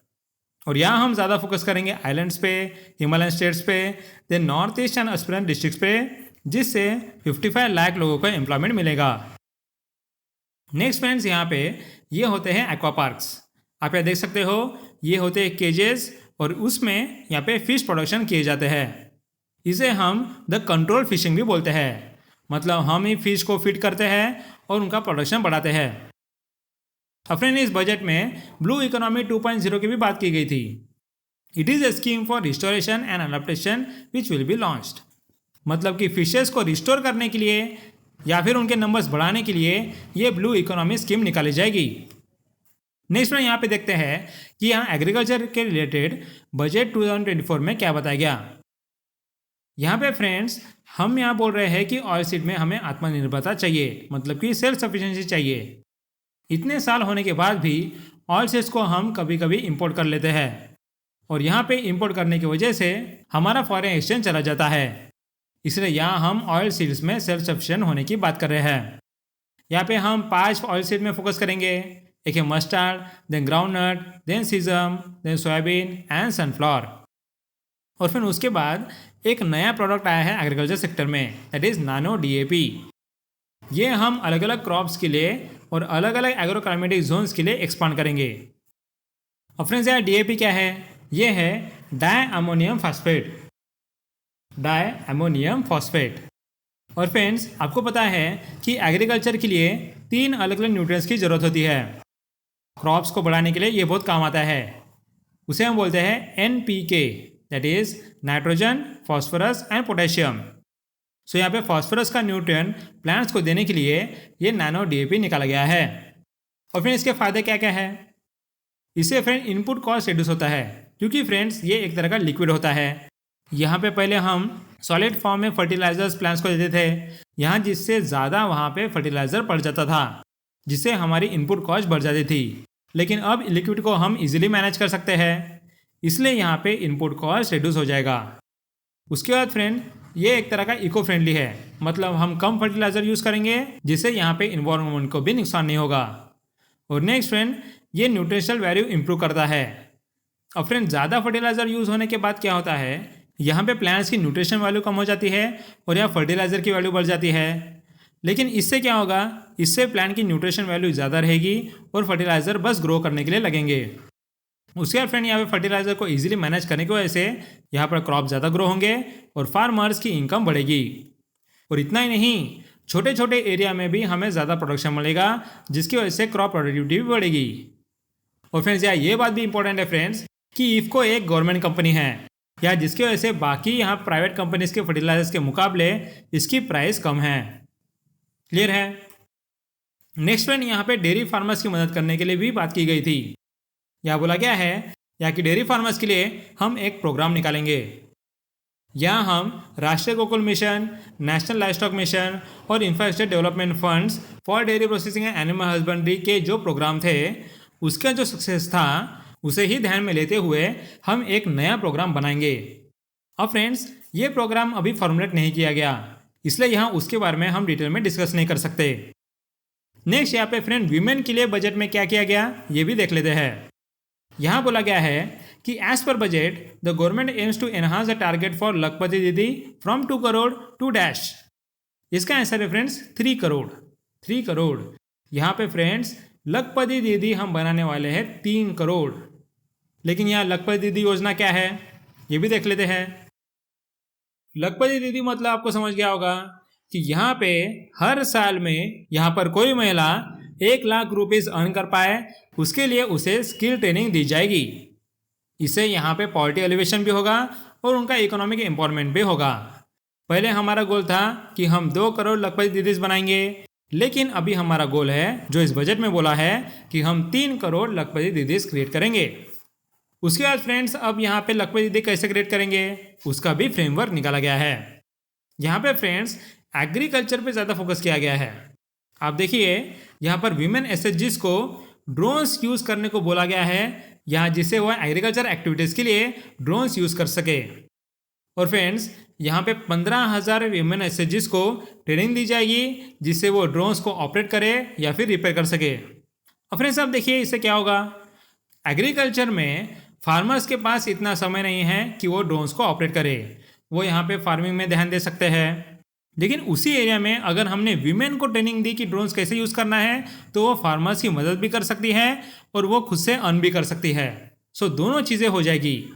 फार्मिंग में हम यहाँ पे आर्टिफिशियल इंटेलिजेंस या फिर यहाँ पे ड्रोन्स ला सकते हैं और उसी के साथ हम वुमन को भी एम्पावर कर सकते हैं। सो दोनों चीज़ें एक साथ हो जाएगी। नेक्स्ट में ड्रोन्स के लिए ही नहीं बाकी चीज़ों के लिए भी वीमेन को ट्रेनिंग दी जाएगी। For example LED bulb making, then plumbing या फिर अदर्स। क्लियर है। और फ्रेंड्स यहाँ बजट में और एक चीज़ बोली गई है कि 83 lakh HSGs with 9 crore women are transforming rural socio-economic landscape with empowerment and self-reliance। सो यहाँ पे SHGs की पीठ थपथपाई है। क्लियर है। नेक्स्ट फ्रेंड यूथ के लिए क्या किया गया है, यहाँ बोला गया है कि जो टेक सेवी यूथ होते हैं उनके लिए हम कॉर्पस निकालेंगे। वो कितने का, वो रहेगा 1 लाख करोड़ का। और फिर इससे हम यहाँ पे लोगों को इंटरेस्ट फ्री लोन देंगे, वो भी 50 ईयर्स का, जिससे वो एक अच्छा खासा बिजनेस क्रिएट कर सके। सो यहाँ ये कॉर्पस जैसे कि मैंने बताया था लॉन्ग टर्म फाइनेंसिंग के लिए है और यहाँ पे लॉन्ग टेन्योर्स है जिसमें बहुत ही लो इंटरेस्ट रहेगा या फिर नील इंटरेस्ट रहेगा। और इतना ही नहीं, इसके साथ हम और एक स्कीम निकालेंगे जो कि यहाँ डिफेंस सेक्टर में डीप टेक टेक्नोलॉजीज को इम्प्रूव करेंगे, जिससे डिफेंस सेक्टर में हम सेल्फ सफिशिएंट हो जाएंगे या फिर आत्मनिर्भर हो जाएंगे। आपको फ्रेंड्स पता होगा कि इंडिया सबसे ज़्यादा इम्पोर्टर है इन डिफेंस सेक्टर और इसी की वजह से इस स्कीम को निकाला जाएगा जिससे हम इंडिया में ही प्रोडक्शन कर सके और ज़्यादा इम्पोर्ट करने के बजाय हम एक्सपोर्ट करें। क्लियर है। नेक्स्ट इंफ्रास्ट्रक्चर के लिए बजट में क्या बोला गया है ये भी देख लेते हैं। यहाँ पूछा गया question, as per budget the outlay for infrastructure development for the next year is been increase by 11.1% here to 11,11,111 crore rupees. This would be how much percent of the GDP। इसका आंसर है फ्रेंड्स 3.4%। 3.4% of GDP। यानी कि infrastructure development के लिए जो हमने last year में outlay रखा था वो हम 11.1% से इम्प्रूव करेंगे। लास्ट ईयर वो आउटले था 10 लाख करोड़, अब वो रहेगा 11,11,111 करोड़। क्लियर है। और फ्रेंड इसके साथ यहाँ पे बोला गया है कि हम रेलवे कॉरिडोर प्रोग्राम्स भी इम्प्लीमेंट करेंगे। यहाँ पे हम 3 major economic railway corridor programmes implement करेंगे, जहाँ पे फर्स्ट वो रहेगा एनर्जी, मिनरल और सीमेंट कॉरिडोर्स, उसके बाद पोर्ट कनेक्टिविटी कॉरिडोर्स और third high traffic density corridors. और ये सारे प्रोजेक्ट फ्रेम्स PM गति शक्ति के अंडर ही आएंगे। और फ्रेंड ये PM गति शक्ति क्या है ये भी आपको पता होना चाहिए। ये फ्रेंड एक तरह का एक मास्टर प्लान है जो हमारी इंडिया की इंफ्रास्ट्रक्चर के लिए निकाला गया था। यहाँ पे हर तरह से इंफ्रास्ट्रक्चर इंप्रूव करने की बात की गई है, जैसे कि रोडवेज की कैपेसिटी इंप्रूव करना, उसके बाद न्यू एयरपोर्ट्स बनाना, हेलीपोर्ट्स बनाना या फिर वाटर एरोड्रोम्स बनाना, उसके बाद यहाँ पे रेलवे ट्रांसपोर्ट की भी मदद करना जिससे यहाँ पे जिससे रेलवे की कार्गो कैपेसिटी बढ़ाना। कहाँ तक? 1600 टन तक बाय फाइनेंशियल 25। उसके बाद यहाँ पे इलेक्ट्रिसिटी ट्रांसमिशन नेटवर्क भी बढ़ाना, और वो करना है हमें 4,54,200 सर्किट किलोमीटर। उसके बाद फ्रेंड यहाँ बोला गया है कि हमें रिन्यूएबल कैपेसिटी भी इंप्रूव करना है, मतलब कि अलग अलग रिन्यूएबल एनर्जी प्रोजेक्ट्स बनाना है, जैसे कि solar, wind energy, hydro energy वगैरह, और वो हम इंक्रीज करना है 225 गीगावाट बाय फाइनेंशियल 25। उसके बाद फ्रेंड 4G कनेक्टिविटी बढ़ाना, जिससे विलेज में भी 4G कनेक्टिविटी आए। और यहाँ पे बोला गया है, और इसके लिए फाइनेंशियल ईयर 2022 तक हमें सारे विलेजेस में 4G कनेक्टिविटी प्रोवाइड करनी है। और फ्रेंड्स यहाँ मेगा फूड पार्क्स भी बढ़ाने की बात हो रही है, जहाँ पे हम 20 नए मेगा फूड पार्क्स क्रिएट करेंगे। अब फ्रेंड्स हम पीएम गति शक्ति योजना को और थोड़ा बेसिक में समझते हैं। देखिए फ्रेंड्स, 2019 में हमने निकाला था नेशनल इंफ्रास्ट्रक्चर पाइपलाइन, जो था 110 लाख करोड़ का, और फिर इसे सब्ज्यूम करेगा गति शक्ति स्कीम। यहाँ पे बोला गया है फ्रेंड्स कि हम 11 इंडस्ट्रियल कॉरिडोर क्रिएट करेंगे और 2 नए डिफेंस कॉरिडोर क्रिएट करेंगे, जहाँ पे एक रहेगा तमिलनाडु पे और दूसरा रहेगा यूपी पे। उसके बाद फिर बाकी की चीज़ें तो मैंने बताई दी थी। यहाँ पे और एक चीज़ कि हम यहाँ पे 17,000 किलोमीटर की गैस पाइपलाइन भी बनाने का प्लान कर रहे हैं। उसके बाद फ्रेंड्स और क्या क्या चीज़ें बोली गई है, यहाँ बोला गया है कि ये इंटीग्रेटेड अप्रोच है, मतलब कि बहुत सारे मिनिस्टर जो इंफ्रास्ट्रक्चर के रिलेटेड स्कीम निकालते हैं वो साथ में काम करेंगे। और फिर इस गति शक्ति योजना के अंडर एक गति शक्ति डिजिटल प्लेटफॉर्म भी निकाला गया है, जहाँ पे इंफ्रास्ट्रक्चर प्रोजेक्ट्स कैसे प्लान और इम्प्लीमेंट किए जाएंगे, उसका कोऑर्डिनेशन कैसा हो रहा है, वो भी हम देख सकते हैं। नेक्स्ट में इंफ्रास्ट्रक्चर की ओर बात करें तो यहाँ बोला गया है कि हम मेट्रो और या नमो भारत को लार्ज सिटीज़ में डेवलप करेंगे। नमो भारत ये फ्रेंड्स इंडिया की semi high speed regional rail service है, जो कि सबसे पहले उत्तर प्रदेश में निकाली गई थी। अब हम सोच रहे हैं कि अलग अलग लार्ज सिटीज़ में हम उसे डेवलप करेंगे। नेक्स्ट वन यहाँ पे ग्रीन एनर्जी की भी बात की गई थी। यहाँ बोला गया है कि as per budget how much million tonnes of coal gasification and liquefaction capacity will be settled by 2030। इसका आंसर है फ्रेंड्स 100 मिलियन टन्स का कोल गैसिफिकेशन और लिक्विफैक्शन कैपेसिटी सेटअप करने की बात करी है 2030 तक। अब फ्रेंड्स यहाँ पे 2 इंपॉर्टेंट कंसेप्ट है जो आपको समझना चाहिए, एक है कोल गैसिफिकेशन और दूसरा कोल लिक्विफैक्शन। यहाँ पे फ्रेंड्स हम बेसिक से सारे चीज़ें समझते हैं। देखिए फ्रेंड्स, आपको यहाँ बताने की ज़रूरत नहीं कि कोल एनर्जी से हम यहाँ पे स्टीम प्रोड्यूस करते हैं और उससे हम इलेक्ट्रिसिटी प्रोड्यूस करते हैं। और फिर उसी के साथ आपको ये भी पता होगा कि कोल पावर प्लांट में कोल जलाने के बाद बहुत सारा पॉल्यूशन निकलता है, और ये पॉल्यूशन निकलने की वजह से लोगों को डिसीज होती है और हमारा इन्वायरमेंट भी ख़राब होता है। ये तो आपको बताने की ज़रूरत नहीं। अब फ्रेंड्स, इस कोल को जलाने के लिए अलग अलग तरह के कोल यूज़ किए जाते हैं। सबसे पहले होते हैं लो ग्रेड लिग्नाइट कोल। यहाँ पे फ्रेंड इसे लो ग्रेड क्यों बोला जाता है? क्योंकि इसकी कैलोरीफिक वैल्यू भी कम है और यहाँ पे पॉल्यूशन भी ज़्यादा देता है। अब फ्रेंड्स यहाँ द कैलोरीफिक वैल्यू मतलब, इसका मतलब होता है यहाँ की 1 किलो का कोल जलाने के बाद हमें कितनी एनर्जी मिलती है, उसे हम कैलोरीफिक वैल्यू बोलते हैं। जितनी ज़्यादा एनर्जी मिली उसे हम ज़्यादा अच्छा कोल बोलते हैं, जितनी कम एनर्जी मिली उसे हम उतना कम लो ग्रेड कोल बोलते हैं। अब फ्रेंड्स यहाँ पे अगर ग्रेड वाइज में कोल रखे जाए तो सबसे पीछे रहता है लिग्नाइट, उसके बाद फ्रेंड सब बिटोमिनियस, उसके बाद फ्रेंड बिटोमिनियस, और फोर्थ एंथ्रासाइट, जो कि सबसे हाई ग्रेड कोल होता है। आप यहाँ देख ही सकते हो इसकी शाइन और या ब्लैकनेस बहुत ज़्यादा है। अब फ्रेंड्स हमारे इन्वायरमेंट मिनिस्ट्री ने या फिर गवर्नमेंट ने पावर प्लांट्स में कुछ नॉर्म्स रखे हैं यहाँ, जिससे वो बस स्पेसिफिक लेवल का पॉल्यूशन कोल पावर प्लांट से निकाल सकता है। अगर उससे ज़्यादा निकाला तो यहाँ पे उन पे फाइन बैठता है। अब फ्रेंड्स कोल पावर प्लांट क्या करते हैं, यहाँ पे फाइन बैठने की वजह से वो बस एंथ्रासाइट या फिर बिटुमिनियस का कोल यूज़ करना चाहते हैं। लेकिन फ्रेंड क्या ये कोल इंडिया में है? बिल्कुल नहीं है फ्रेंड्स। हमारे यहाँ पे ज़्यादा से ज़्यादा है लिग्नाइट और थोड़ा सा होगा सब बिटुमिनियस। बिटुमिनियस और एंथ्रासाइट हमारे पास है ही नहीं। सो इसकी वजह से क्या होता है, पावर प्लांट को ये कोल इंपोर्ट करना पड़ता है बाहर से। समझ रहे हो? इससे हमारा फॉरेन एक्सचेंज भी चला जाता है और जो बचा हुआ हमारे पास कोल है वो ऐसे ही रह जाता है। लेकिन फ्रेंड्स, क्या हम ऐसा कर सकते हैं कि ये जो लो ग्रेड कोल है उसे मैंने अगर हाई प्रेशर और यहाँ पे ज़्यादा हीट में रखा तो फिर उससे मैं ऐसे प्रोडक्ट्स बना सकता हूँ जिससे ना ही उससे पॉल्यूशन निकलता है और उसकी कैलोरीफिक वैल्यू भी बहुत अच्छी है। क्या ऐसा हो सकता है? बिल्कुल हो सकता है। इसलिए यहाँ पे कोल गैसिफिकेशन और लिक्विफेक्शन की बात की गई है। अब फ्रेंड्स, हम देखते हैं कि ये कोल गैसिफिकेशन क्या है। देखिए फ्रेंड्स, अगर हमने कोल को ऑक्सीजन के साथ और वाटर के साथ यहाँ पे वेरी हाई टेम्परेचर मतलब 30 बार का टेम्परेचर, और फ्रेंड्स एटमॉस्फेरिक टेम्परेचर है 1 बार, आप सोचिए 30 बार कितना होगा। और उसी के साथ यहाँ पे हीट भी बहुत ज़्यादा है, that is 1000 to 1500 degree kelvin.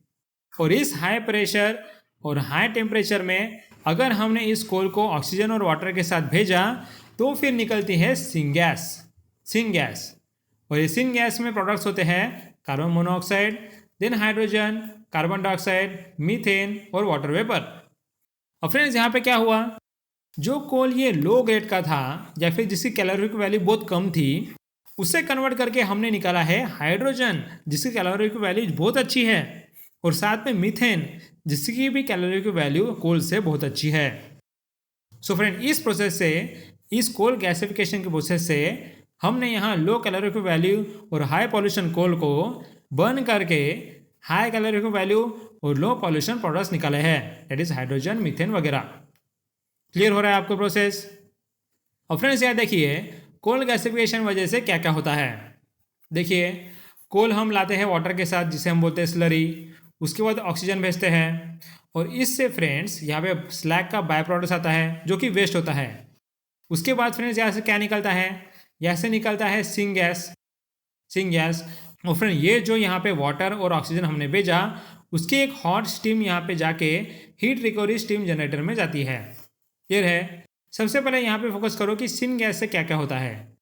यहाँ पे फ्रेंड्स देखिए, सिन गैस से हम यहाँ पे फ्यूल बना सकते हैं H2 का, या फिर उसे इलेक्ट्रिसिटी भी जनरेट कर सकते हैं। उसके बाद फ्रेंड यहाँ पे कार्बन मोनोऑक्साइड और H2 को मिला के हम कोई केमिकल भी प्रोड्यूस कर सकते हैं। उसके बाद फ्रेंड कोल में अगर सल्फर रहा तो हम लिक्विड सल्फर का भी प्रोडक्शन कर सकते हैं। और फ्रेंड बची हुई जो क्लीन सिन गैस है उस सिन गैस को यूज़ करके हम यहाँ पे गैस टरबाइन चलाते हैं जिससे इलेक्ट्रिसिटी प्रोड्यूस होती है। और फ्रेंड्स, ये जो सिन गैस होती है उससे यहाँ पे टरबाइन चलाने के बाद इस साइड से जो गैस निकलती है उसका हीट हम वापस से इस स्टीम को लगाते हैं। इस स्टीम से वापस हम यहाँ पे स्टीम टरबाइन चलाते हैं जिससे भी इलेक्ट्रिसिटी प्रोड्यूस होती है। सो देखिए फ्रेंड्स, दो बार हम यहाँ पे गैस को यूज़ कर रहे हैं। सो यहाँ हम एनर्जी को कितना एफिशिएंटली यूज़ कर रहे हैं। क्लियर हो रहा है? सो देखिए फ्रेंड्स, हमारा लो ग्रेड लिग्नाइट कोल को हम कितने अच्छे से और एफिशिएंटली यूज़ कर सकते हैं। और फ्रेंड, आप सोच रहे होंगे कि इसमें भी तो वेस्ट आ रहा है। बिल्कुल, वेस्ट तो आ ही रहा है, लेकिन वो वेस्ट जो होता है उसे हम प्रोसेस करके कुछ और चीज़ें भी बना सकते हैं। जैसे कि क्या, यहाँ पे फ्रेंड्स देखो, ये सारा प्रोसेस करके हम यहाँ पे बिल्डिंग मटेरियल्स बना सकते हैं, या फिर यहाँ पे अनबर्न कार्बन भी निकाल सकते हैं जिसे वापस से हम कोल पावर प्लांट में बर्न करके अच्छा इलेक्ट्रिसिटी प्रोडक्शन कर सकते हैं। लेकिन आप सोचोगे कि उसमें भी वेस्ट आता होगा। बिल्कुल आता है फ्रेंड्स। यहाँ पे आप कोल को जलाओगे तो थोड़ा वेस्ट तो आएगा ही, लेकिन उसे भी हम कहीं पे एफिशिएंटली डंप कर सकते हैं जिससे इन्वायरमेंट को भी नुकसान नहीं होगा और लोगों को डिसीज भी नहीं होगी। सो फ्रेंड, यही चीज़ें यहाँ बोली गई है। Coal gasification is the process of producing syngas, a mixture consisting of the carbon monoxide, hydrogen, carbon dioxide, natural gas that is CH4, methane, and water vapor. During gasification, coal is blown with oxygen and steam while also being heated under high pressure. During the reaction, oxygen and water molecules oxidize the coal and produce syngas. उसके बाद friend बोला गया है कि benefits of gasification क्या है। Transporting gas is lot cheaper than transporting coal. सही बात है, कोल को ट्रांसपोर्ट करने से अच्छा हम गैस को ही ट्रांसपोर्ट कर सकते हैं। उसके बाद फ्रेंड्स, लोकल पॉल्यूशन प्रॉब्लम्स कम हो जाती है। लोकली बिल्कुल प्रोडक्शन नहीं होता है क्योंकि पूरा प्रोसेस करने के बाद यहाँ पे जो भी वेस्ट प्रोडक्ट होता है उसे हम एफिशिएंटली मैनेज कर पाते हैं। और उसके साथ फ्रेंड्स इसकी एफिशिएंसी भी बहुत ज़्यादा है, जिसकी मैंने बताया था कि जो कोल गैसेज या फिर सिन गैसेज निकाले गए थे वो दो दो बार यूज़ हो गए हैं, और दो बार यूज़ होने की वजह से इलेक्ट्रिसिटी ज़्यादा प्रोड्यूस हो रही है। क्लियर है? लेकिन फ्रेंड इसके भी कंसर्न्स है, बिल्कुल रहेंगे। यहाँ पे मैंने आपको बताया था कि यहाँ पे कोल गैसिफिकेशन में हम वाटर यूज़ करते हैं। सो वाटर बहुत ही असेंशियल एलिमेंट होता है कोल गैसिफिकेशन के लिए। अगर किसी एरिया में वाटर ही नहीं तो हम वहाँ पे कोल गैसिफिकेशन कर नहीं सकते। सो ये एक तरह का water intensive form of energy production है। उसके बाद फ्रेंड्स और एक चीज़ कि यहाँ पे जो भी वेस्ट निकलता है उसे अगर हमने अच्छे से डिस्पोज नहीं किया तो वो आसपास के पानी को या फिर लैंड को कंटेमिनेट कर सकता है। ये तो ऑब्वियस सी बात है, इसलिए हमने उसे अच्छे से डंप करना चाहिए। नेक्स्ट फ्रेंड्स, कोल लिक्विफिकेशन क्या होता है? देखिए, जिस तरह से हमने कोल को सिन गैस में कन्वर्ट किया उसी तरह हम क्या गैस को लिक्विड फॉर्म में भी कन्वर्ट कर सकते हैं? बिल्कुल कर सकते हैं। यहाँ पे हमें कुछ कैटलिस्ट चाहिए, यहाँ पे जहाँ पे हम यूज़ करेंगे कोबाल्ट और आयरन बेस्ड कैटलिस्ट, और उससे हम हाई प्रेशर और टेम्परेचर से लिक्विड फ्यूल बना सकते हैं सिन गैस का। क्लियर है फ्रेंड्स? और फ्रेंड्स हम लिक्विड फ्यूल क्यों बनाएंगे जब सिन गैस का इतना अच्छा यूज़ है? तो फ्रेंड्स जब यहाँ पे क्रूड ऑयल प्राइसेस बहुत ज़्यादा बढ़ जाती है ना, तो तब हमारे पास ऑप्शंस कम बच जाते हैं, इसलिए उस समय में हम सिन गैस को लिक्विड फ्यूल में कन्वर्ट कर सकते हैं। और फ्रेंड्स जैसे मैंने आपको बताया था, इस सारी प्रोसेस में यहाँ पे पॉल्यूशन प्रोडक्ट्स को अच्छे से मैनेज करना बहुत ईजी हो जाता है। इसलिए यहाँ पे जब हम कोल लिक्विफैक्शन करते हैं तो CO2 एमिशंस को हम अच्छे से कैप्चर कर सकते हैं, जिससे यहाँ पे लोकल पॉल्यूशन बहुत कम हो जाता है। यहाँ यही बोला गया है कि benefits of liquefaction is that the CO2 emissions are more readily and cheaply captured from the CTL plants than from the conventional coal-fired power station. The captured CO2 can be transported and injected into the underground storage reservoirs, a procedure known as the carbon capture and storage (CCS) और the geosequestration। लेकिन friends ये भी चीज़ बहुत important आपको पता होनी चाहिए कि कोल लिक्विफैक्शन के प्रोसेस में जब हम लिक्विड फ्यूल लाते हैं तो उस लिक्विड फ्यूल को यूज़ करने के बाद यहाँ पे ज़्यादा CO2 एमिट होता है, मतलब नॉर्मल से भी ज़्यादा CO2 एमिट होता है, और ये उसके साथ भी सल्फर ऑक्साइड भी एमिट करता है। ये सबसे बड़ा डिसएडवांटेज है फ्रेंड्स इस कोल लिक्विफैक्शन प्रोसेस का। क्लियर है? जब हम यूज़ करने जाते हैं तब वो और ज़्यादा पॉल्यूशन प्रोड्यूस करता है। तो फ्रेंड आई होप आपको कोल गैसिफिकेशन और कोल लिक्विफैक्शन का प्रोसेस समझ गया। नेक्स्ट में एनर्जी के लिए और क्या क्या चीज़ें बोली गई है? यहाँ बोली गई है कि हम एक वायबिलिटी गैप फंडिंग निकालेंगे यहाँ पे ऑफशोर विंड एनर्जी पोटेंशियल को हार्नेस करने के लिए।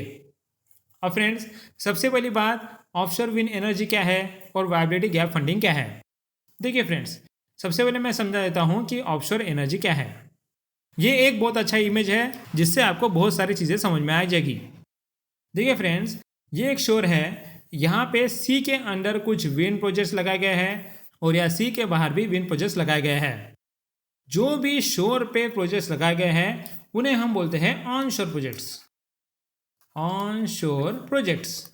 और फ्रेंड्स जो भी प्रोजेक्ट्स यहाँ पे सी पे लगाए गए हैं या फिर ओशन पे लगाए गए हैं उसे हम बोलते हैं ऑफ शोर प्रोजेक्ट्स। ऑफ शोर प्रोजेक्ट्स। और फ्रेंड्स आप ऐसा सोच रहे हो क्या कि जब सी के पास अगर हम विंड प्रोजेक्ट लगाएंगे तो ही हम उसे ऑनशोर प्रोजेक्ट बोलते हैं? नहीं फ्रेंड्स, लैंड पे आप कहीं पे भी सी से दूर हो, माउंटेन पे हो या कहीं पे भी आप अगर विंड प्रोजेक्ट लगाते हो उसे हम ऑनशोर प्रोजेक्ट्स ही बोलते हैं। यहाँ पे आप एग्जांपल के लिए ये इमेज देख सकते हो। क्लियर है? अब फ्रेंड्स वायबिलिटी गैप फंडिंग क्या होती है? अब फ्रेंड्स देखिए, अगर मुझे ये विंड एनर्जी प्रोजेक्ट करना है और इसके लिए मुझे लग रहे हैं 500 करोड़, ठीक है, मैंने यहाँ पे बैंक से लोन ले लिया और यह सारी जगह से लोन ले लिया जहाँ से मैं ले सकता हूँ, और ये विंड एनर्जी प्रोजेक्ट कंस्ट्रक्ट करना शुरू कर दिया। लेकिन क्या हुआ, बीच में कुछ रीज़न की वजह से मेरे 500 करोड़ तो ख़त्म हो गए, लेकिन ये प्रोजेक्ट पूरा कंप्लीट नहीं हो पाया या फिर 90% ही कंप्लीट हुआ है। अब मुझे 10% अमाउंट और चाहिए, दैट इज़ 50 करोड़ और चाहिए, जिससे ये प्रोजेक्ट कंप्लीट हो। लेकिन मैं यहाँ पे बैंक से लोन नहीं मांग सकता या फिर मेरे पास भी अमाउंट नहीं है, तो उस समय वायबिलिटी गैप फंडिंग आती है।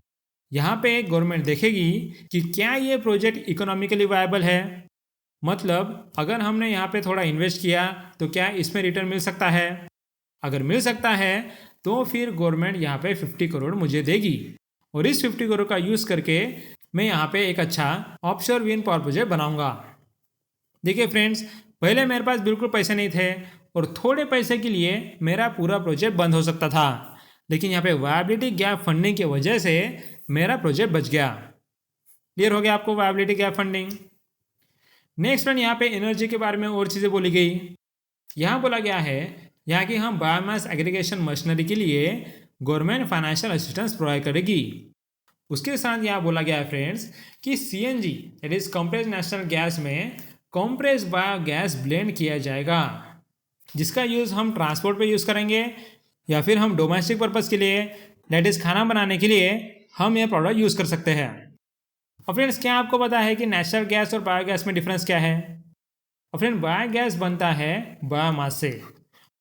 और फ्रेंड, हमने जो बोला था कि ये बायोमास एग्रीगेशन मशीनरी क्या है, तो सारा जो वेस्ट प्रोडक्ट्स है उसे प्रोसेस करके यहाँ पे बायोमास बनाया जाता है, उसे हम बोलते हैं बायोमास एग्रीगेशन मशीनरी। और ये बायोमास एग्रीगेशन मशीनरी इस यहाँ बायोगैस प्लांट में डाली जाएगी और इससे बनता है बायोगैस, जो हम अलग अलग चीज़ों के लिए यूज़ करते हैं। और फ्रेंड, नेचुरल गैस क्या होता है? देखिए फ्रेंड्स, लैंड के अंदर होता है वाटर, उसके ऊपर होता है ऑयल, और ऑयल के केमिकल प्रोसेस की वजह से कुछ गैसेस रिलीज होती है, और जब हम उस गैसेस को कलेक्ट करते हैं उसे हम बोलते हैं नेचुरल गैस, क्योंकि ये नेचुरली प्रोड्यूस किया गया है। क्लियर हो गया है? सो यहाँ बोला गया है कि नेचुरली प्रोड्यूस गैस में हम यहाँ पे बायोगैस ब्लेंड करेंगे और उसे हम यूज़ करेंगे। क्लियर है?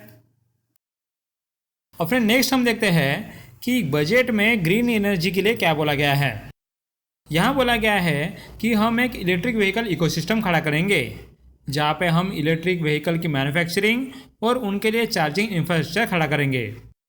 और फ्रेंड्स, साथ ही ये बोला गया है कि ई बसेस का ग्रेटर अडॉप्शन के लिए, यानी ई बसेस ज़्यादा खरीदने के लिए यहाँ पे हम पेमेंट सिक्योरिटी मैकेनिज्म को एनकरेज करेंगे। और फ्रेंड्स, ये पेमेंट सिक्योरिटी मैकेनिज्म क्या होता है, इसे हम देख लेते हैं। देखिए फ्रेंड्स, हर स्टेट में या फिर यूनियन टेरिटरी में एक यहाँ ट्रांसपोर्ट कॉर्पोरेशन होता है, जो यहाँ पे स्टेट और यूनियन टेरिटरीज में बसेस चलाती है। फॉर एग्जांपल, दिल्ली का है दिल्ली ट्रांसपोर्ट कॉर्पोरेशन। अब फ्रेंड्स, वहाँ पे ऑलरेडी उनके पास बसेस है जो यहाँ पे चल रही है ऑन पेट्रोल या फिर डीजल। ओके, अब यह गवर्नमेंट तो इनको बोल रही है कि आप ई बसेस खरीदो या फिर इलेक्ट्रिक बसेस खरीदो, लेकिन फ्रेंड्स, ये क्यों एक्स्ट्रा खर्चा करेगी? पहले ही ये कंपनी बाहर से लोन लेकर बसेस खरीदती है और उनके पास ऑलरेडी बसेस है, और अगर वो एक्स्ट्रा इलेक्ट्रिक बसेस खरीदेंगे तो फिर ऐसा हो सकता है कि उस लोन का पेमेंट वो ना कर पाए, राइट? सो फ्रेंड, इस सिनेरियो में गवर्नमेंट ऑफ इंडिया ये बोल रही है कि आप इलेक्ट्रिक बसेस खरीदो, अगर आप पेमेंट नहीं कर पाए तो फिर हम यहाँ पे पेमेंट करेंगे। सो फ्रेंड, यहाँ पे अगर गवर्नमेंट स्टेट्स और यूनियन टेरिटरीज के ट्रांसपोर्ट कॉर्पोरेशन को अगर बैक कर रही है तो फिर बाकी बैंक्स या फिर अदर ऑर्गेनाइजेशंस उन्हें लोन देने के लिए तैयार हो जाती है। इसे हम बोलते हैं पेमेंट सिक्योरिटी मैकेनिज्म, यानी कि अगर यहाँ पे ट्रांसपोर्ट कॉर्पोरेशन पेमेंट नहीं कर पाए तो गवर्नमेंट ऑफ इंडिया पेमेंट करेगी। क्लियर है? और फिर नेक्स्ट यहाँ पे ग्रीन ग्रोथ को प्रमोट करने के लिए एक नई स्कीम निकाली जाएगी, जो यहाँ पे बायो मैन्युफैक्चरिंग और बायो फाउंड्री पे फोकस करेगी। और फ्रेंड्स, ये बायो मैन्युफैक्चरिंग और बायो फाउंड्री क्या है, ये आपको समझने के लिए आपको यहाँ पे बायोटेक्नोलॉजी का मतलब समझना पड़ेगा। देखिए फ्रेंड्स, बायोटेक्नोलॉजी मतलब यहाँ पे बैक्टीरिया या फिर लिविंग ऑर्गेनिजम्स को इंडस्ट्रियल और साइंटिफिक वर्ल्ड में यूज़ करने का प्रोसेस। और फ्रेंड्स, यहाँ पे लैबोरेटरी होती है जहाँ पे वो डीएनए को भी चेंज कर सकते हैं, और या उसे चेंज करके वो हाइब्रिड कॉर्प्स या फिर न्यू प्लांट्स बनाते हैं, जिसे हम बोलते हैं बायो इंजीनियरिंग। और फ्रेंड, इसमें वो रिसर्च भी करते हैं जहाँ पे अलग अलग तरह के ऑर्गेनिजम्स होते हैं, और यहाँ पे ये सब प्रोसेस साइंटिस्ट करते हैं। ये आपको क्लियर हो गया बायोटेक्नोलॉजी। अब फ्रेंड्स, बायोटेक्नोलॉजी में होता है बायो फाउंड्री, मतलब ये तरह का ऑटोमेशन प्रोसेस होता है जहाँ पे इनोवेटिव चीज़ें क्रिएट किए जाते हैं इस प्रोसेस से। और फ्रेंड्स, यहाँ पे DBTL एक तरह का प्रोसेस है। ये बोलता है कि पहले हम कोई प्रोडक्ट डिज़ाइन करते हैं कि हम सोचते हैं कि अगर हम ऐसे स्टेप्स उठाए तो एक नया प्रोडक्ट बनेगा। उसके बाद फ्रेंड्स साइंटिस्ट ने जो डिज़ाइन बनाया है उसे फिर वो बिल्ड करते हैं, मतलब कि वो डिज़ाइन के बेसिस पे एक प्रोडक्ट बनाते हैं। वो प्रोडक्ट बनाने के बाद वो उसे टेस्ट करते हैं कि वो जो हमने सोचा था कि प्रोडक्ट बनाएंगे वो सही तरह से बना है या नहीं। और फिर टेस्ट करने के बाद वो उसमें लर्निंग करते हैं कि जो प्रोडक्ट हमने बनाया वो उस लेवल पे पहुंचा है या नहीं, या फिर हमें उसमें कोई और चेंजेस करने पड़ेंगे। और फ्रेंड्स ये लर्निंग होने के बाद या फिर असेसमेंट होने के बाद फिर हम वापस से डिज़ाइन करते हैं, जिसे हम रीडिज़ाइन बोलते हैं। क्लियर है? ये प्रोसेस जो होता है इसे हम ऑटोमेटेड प्रोसेस बोलते हैं या फिर इनोवेटिव प्रोसेस बोलेंगे, जो हम बायोफाउंड्री में यूज़ करते हैं। क्लियर है? अब फ्रेंड्स ये बायोफाउंड्री का प्रोसेस होने के बाद जो हमारे पास सक्सेसफुल प्रोडक्ट आता है उसे हम मैसिव स्केल में प्रोड्यूस करते हैं, जिसे हम बोलते हैं बायो मैन्युफैक्चरिंग। क्लियर हो गया आपको? बायोटेक्नोलॉजी के अंदर ये यहाँ बायोफाउंड्री और यहाँ बायो मैन्युफैक्चरिंग का प्रोसेस है। ओके, सो फ्रेंड यही मैंने आगे एक्सप्लेन किया है। Biotechnology is a multidisciplinary field that involves the integration of natural sciences and engineering sciences in order to achieve the application of organisms, cells, and molecules for products and services. Integration with the biomanufacturing and biofoundry. Biotechnology integrates genetic manipulation, biomanufacturing produces biomaterials, and biofoundry employs automated processes, intersecting fields, advancing innovation and sustainable solutions. Okay? Next friends, आगे यहाँ पे tourism sector के लिए भी budget में कुछ बोला है। यहाँ पे बोला है फ्रेंड्स कि हम आइकॉनिक टूरिस्ट सेंटर डेवलप करेंगे, जहाँ पे हम ब्रांडिंग और मार्केटिंग करेंगे, वो भी ग्लोबल स्केल में। मतलब कि फ्रेंड्स हम यहाँ पे कुछ टूरिस्ट सेंटर लगाएंगे। एग्जाम्पल फ्रेंड्स, अगर हम सोचते हैं कि इंडिया में आगरा में बहुत सारे लोग आते हैं, तो यहाँ पे आगरा को हम एक आइकॉनिक टूरिस्ट सेंटर बनाएंगे और उसकी ब्रांडिंग और मार्केटिंग ग्लोबल स्केल में करेंगे, जिससे फॉरेनर्स भी वहाँ पे आके विजिट करें। उसके बाद फ्रेंड्स अलग अलग सेंटर्स को रेट करने के लिए भी हम एक फ्रेमवर्क बनाएंगे, और या उस सेंटर्स को रेट करते समय हम देखेंगे कि वहाँ पे फैसिलिटीज़ या फिर सर्विसेज कैसे है। और फिर इस सब आइकॉनिक सेंटर बनाने के लिए यहाँ पे स्टेट्स को central government long term interest free loans भी प्रोवाइड करेंगे। और फिर साथ ही डोमेस्टिक टूरिज्म में ये बोला गया है कि हमारे यहाँ पे आइलैंड्स पे टूरिज्म बढ़ाने के लिए, एग्जांपल लक्षद्वीप, वहाँ हम इंफ्रास्ट्रक्चर खड़े करेंगे, पोर्ट कनेक्टिविटी करेंगे और बाकी सारे एमिनिटीज़ भी प्रोवाइड करेंगे। क्लियर है? नेक्स्ट फ्रेंड्स यहाँ पे एफडीआई के बारे में भी बात की गई है। यहाँ बोला गया है कि 2014 से 2023 तक हमारे यहाँ पे 596 बिलियन यूएसडी का एफडीआई फ्लो हुआ है, जो कि फ्रेंड्स 2005 से 14 का डबल था। और फ्रेंड इसी तरह और फॉरेन इन्वेस्टमेंट लाने के लिए हम बाकी फॉरेन कंट्री के साथ बायलैटरल इन्वेस्टमेंट ट्रीटीज करेंगे, ये भी इस बजट में बोला गया है। नेक्स्ट फ्रेंड इसमें पॉपुलेशन ग्रोथ और डेमोग्राफिक चेंजेस के बारे में बोला गया है। यहाँ भी बोला गया है कि पॉपुलेशन ग्रोथ हमारे लिए बहुत बड़ा चैलेंज है और उसे मैनेज करने के लिए हम एक हाई पावर्ड कमेटी क्रिएट करेंगे जो इस चैलेंजेस पे फोकस करेंगे और इसके सॉल्यूशंस निकालेंगे। नेक्स्ट फ्रेंड्स स्टेट्स गवर्नमेंट को भी रिफॉर्म्स लाने की बात की गई है। यहाँ पे जब स्टेट गवर्नमेंट्स खुद में रिफॉर्म लाएंगे तो उसके लिए सेंट्रल गवर्नमेंट भी सपोर्ट करेगी। यहाँ पे सेंट्रल गवर्नमेंट ने एक 75,000 करोड़ रुपीज़ का 50 year interest free loan provide करने की बात की है, वो भी स्टेट्स को, जो यहाँ पे खुद में रिफॉर्म्स लाएंगे। उसके बाद फ्रेंड्स यहाँ पे कुछ एस्टिमेट दिए हैं जो कि रिसिप्ट और एक्सपेंडिचर पे बेस्ड है। यहाँ बोला गया है कि revised estimate of the total receipt other than borrowings is ₹27.56 lakh crore, of is the tax receipt, जो मतलब कि टैक्स से जो पैसा आएगा, दैट इज 23.24 लाख करोड़। उसके बाद बोला गया है कि हमारा revise estimate of the total expenditure is ₹44.90 lakh crore. उसके बाद revenue receipts at ₹30.03 lakh crore are expected to be higher than the budget estimate, मतलब कि जो हमने रेवेन्यू रिसिप्ट सोचा था उससे ज़्यादा ही आएगा। उसके बाद फ्रेंड बोला गया है कि हमारा revise estimate of the fiscal deficit रहेगा 5.8% ऑफ जीडीपी। अब फ्रेंड फिस्कल डेफिसिट क्या है? ये है total expenditure minus total revenue, यानी कि जितना रेवेन्यू हमें मिला है उससे ज़्यादा हम कितना खर्च कर रहे हैं, वो होता है फिस्कल डेफिसिट। नेक्स्ट फ्रेंड्स, यहाँ पे डायरेक्ट टैक्स कलेक्शंस के क्या एस्टिमेट्स है या फिर क्या डाटा है वो भी देख लेते हैं। यहाँ बोला गया है कि over the last 10 years the direct tax collection have more than tripled and the return filers were to 2.4 times। मतलब कि रिटर्न फाइलर्स 2.4 times बढ़ गए हैं और डायरेक्ट टैक्स कलेक्शंस 3 times हो गए हैं। उसके बाद बोला गया है न्यू टैक्स रेजिम के अंडर यहाँ पे 7 लाख के इनकम तक कोई भी टैक्स लायबिलिटी नहीं है, जो कि फ्रेंड्स 2013-14 में था बस 2.2 लाख। ये बहुत बड़ी सफलता है इस गवर्नमेंट की। उसके बाद फ्रेंड बोला गया है कि the threshold for presumptive taxation for retail businesses was increase from ₹2 crore to ₹3 crore. उसके बाद ये बोला गया है the threshold for professionals eligible for presumptive taxation was increase from ₹50 lakh to ₹75 lakh. और फ्रेंड्स, ये दो प्रिजम्प्टिव टैक्सेस के बारे में जो डाटा दिया है वो समझने के लिए आपको समझना पड़ेगा कि प्रिजम्प्टिव टैक्सेशन होता क्या है। देखिए फ्रेंड्स, जो स्मॉल बिजनेसेस होते हैं उन्हें यहाँ पे बुक्स ऑफ अकाउंट्स खोलने के लिए बहुत दिक्कत जाती है। वहाँ पे उन्हें बताना पड़ता है कि उन्हें कहाँ कहाँ से रेवेन्यू आए, फिर उन्हें बताना पड़ता है कि उन्हें एक्सपेंसेस कहाँ कहाँ से हुए। ये सब में उनका बहुत टाइम वेस्ट हो जाता है और बिजनेस में ध्यान देने से ज़्यादा बुक्स ऑफ अकाउंट में ध्यान देने लग जाते हैं। ये ना होने के लिए गवर्नमेंट ने प्रिजम्प्टिव टैक्सेशन निकाला है। यहाँ बोला गया है कि आप वो एक्सपेंसेस और रेवेन्यू निकालने के पीछे मत पड़ो, आप बस पूरे रेवेन्यू जो मिला है उसके परसेंटेज पे टैक्स पे करो बस।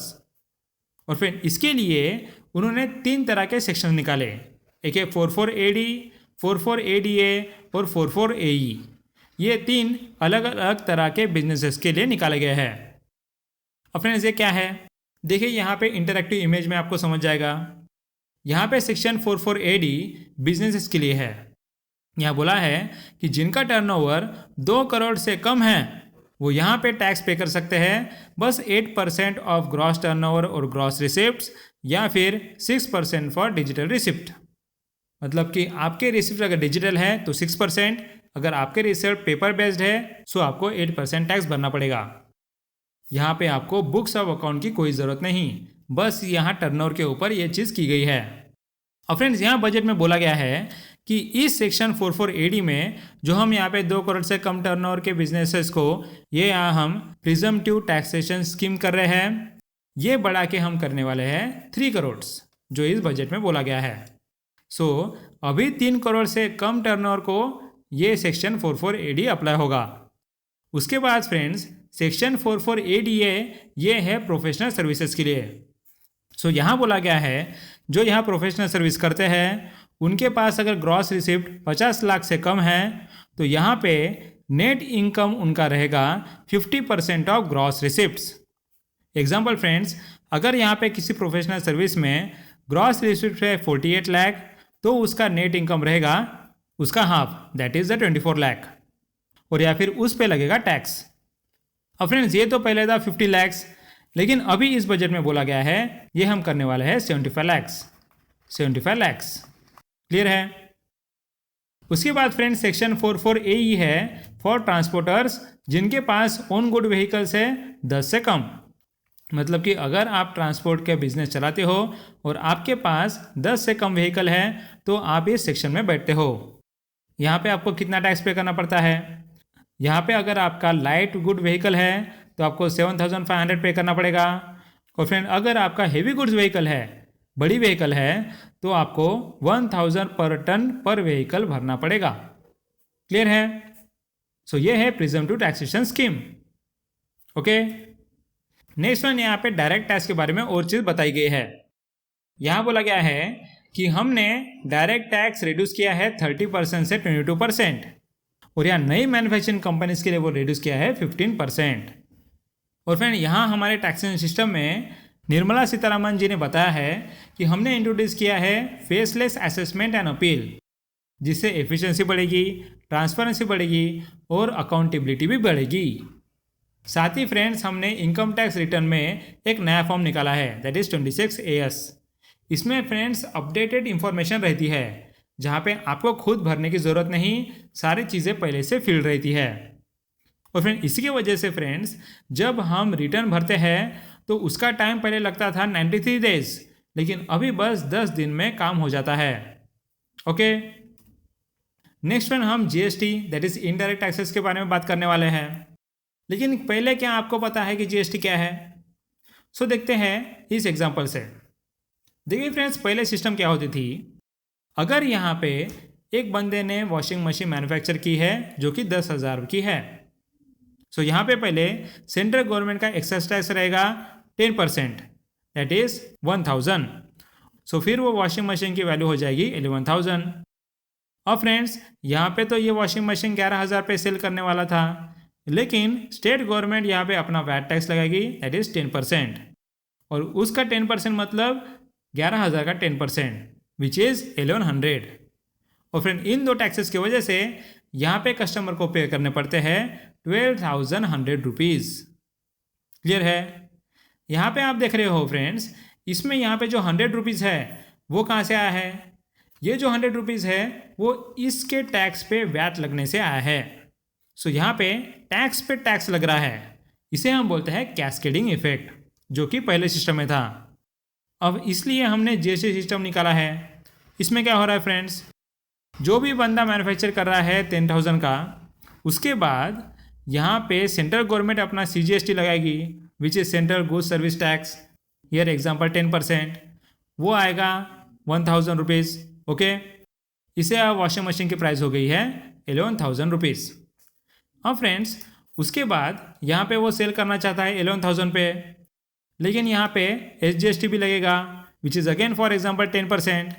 और फ्रेंड्स ये पहले लगता था इस सेल वैल्यू पे, लेकिन अभी वो GST में लगेगा इस मैन्युफैक्चर वैल्यू पे, इसलिए यहाँ पे SGST भी रहेगा 1,000 ओनली, और यहाँ कस्टमर को पे करना पड़ेगा 12,000 रुपीज़। मतलब यहाँ पे कैस्केडिंग इफेक्ट नहीं है फ्रेंड्स, यहाँ पे टैक्स नहीं लग रहा है, मैन्युफैक्चर पे ही दोनों टैक्स लग रहे हैं। क्लियर हो गया आपको GST? और फ्रेंड उसी तरह होता है एक IGST। यहाँ पे फ्रेंड्स एग्जांपल लेते हैं कि सोचो कि योगी जी के यहाँ पे कोई चीज़ मैन्युफैक्चर हो रही है और वो चीज़ योगी जी के यूपी में ही वो सेल हो रही है, तो यहाँ पे CGST और SGST लगेगा।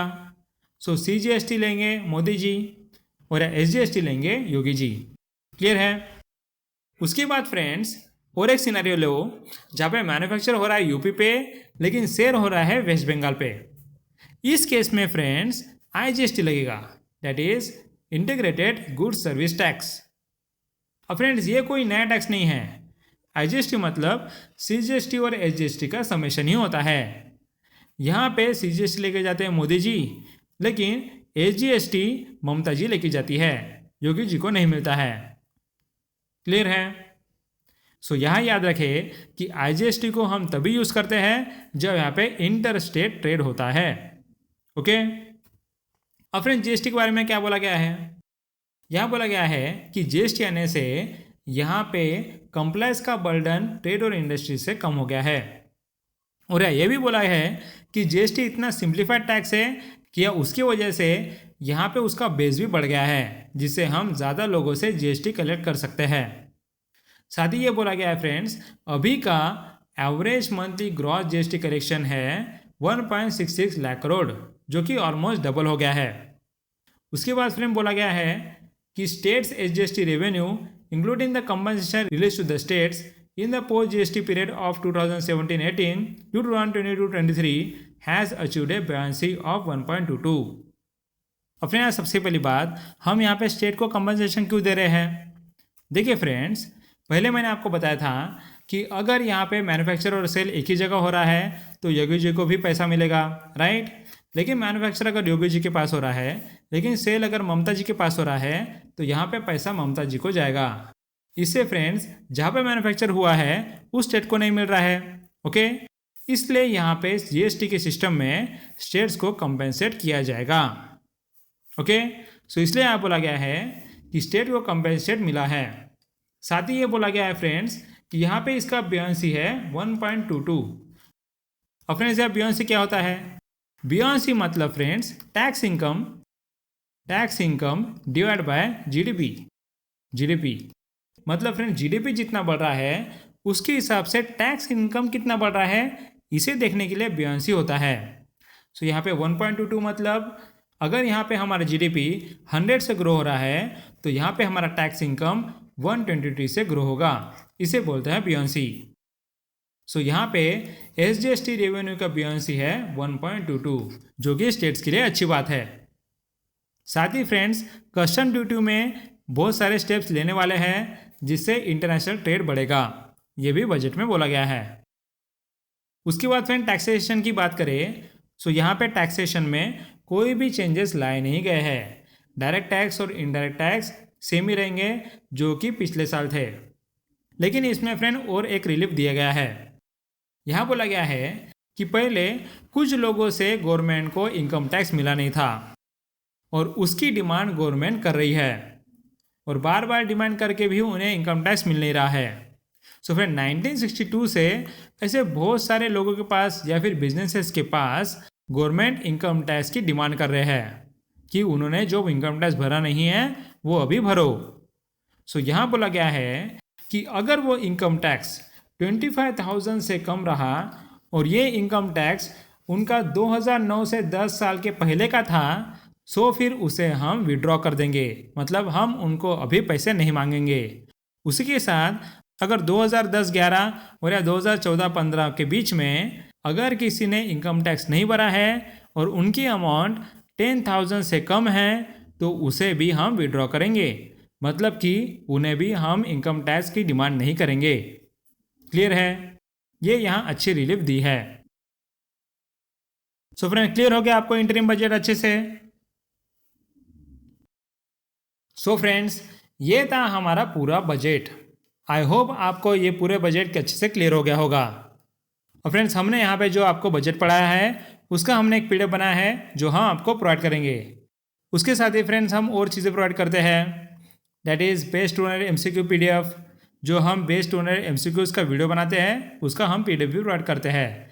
साथ ही हम detail monthly current affairs PDF provide करते हैं जहाँ पे करंट अफेयर्स वर्ड फॉर्मेट में होते हैं और वो आपको पढ़ने के लिए भी ईजी होते हैं और उसमें आपको आंसर राइटिंग के लिए भी मदद पड़ती है। उसके बाद है गवर्नमेंट स्कीम्स पीडीएफ। यहाँ पे फ्रेंड्स हमने सारे गवर्नमेंट स्कीम कवर किए हैं। उसके बाद जैसे मैंने बताया है बजट का भी या फिर इकोनॉमिक सर्वे का भी हम पीडीएफ प्रोवाइड करते हैं। और साथ ही फ्रेंड्स हम यहाँ पे आपको आंसर राइटिंग का गाइडेंस देते हैं और हर महीने हम आंसर राइटिंग प्रैक्टिस के लिए एक वीडियो बनाते हैं। सो फ्रेंड ये सारी चीज़ें आपको मिलती है RBI monthly current affairs and answer writing group में। ये ग्रुप आप ज्वाइन कर सकते हो हमारे अफेयर माइंड आरबीआई के यूट्यूब चैनल के सब्सक्राइब बटन के बाजू में जो ज्वाइन बटन है वहाँ पे क्लिक करके। उसके बाद आप ये सारे पीडीएफ्स को एक्सेस कर सकते हो। क्लियर है friends? So friends thanks for watching and meet you in our next video.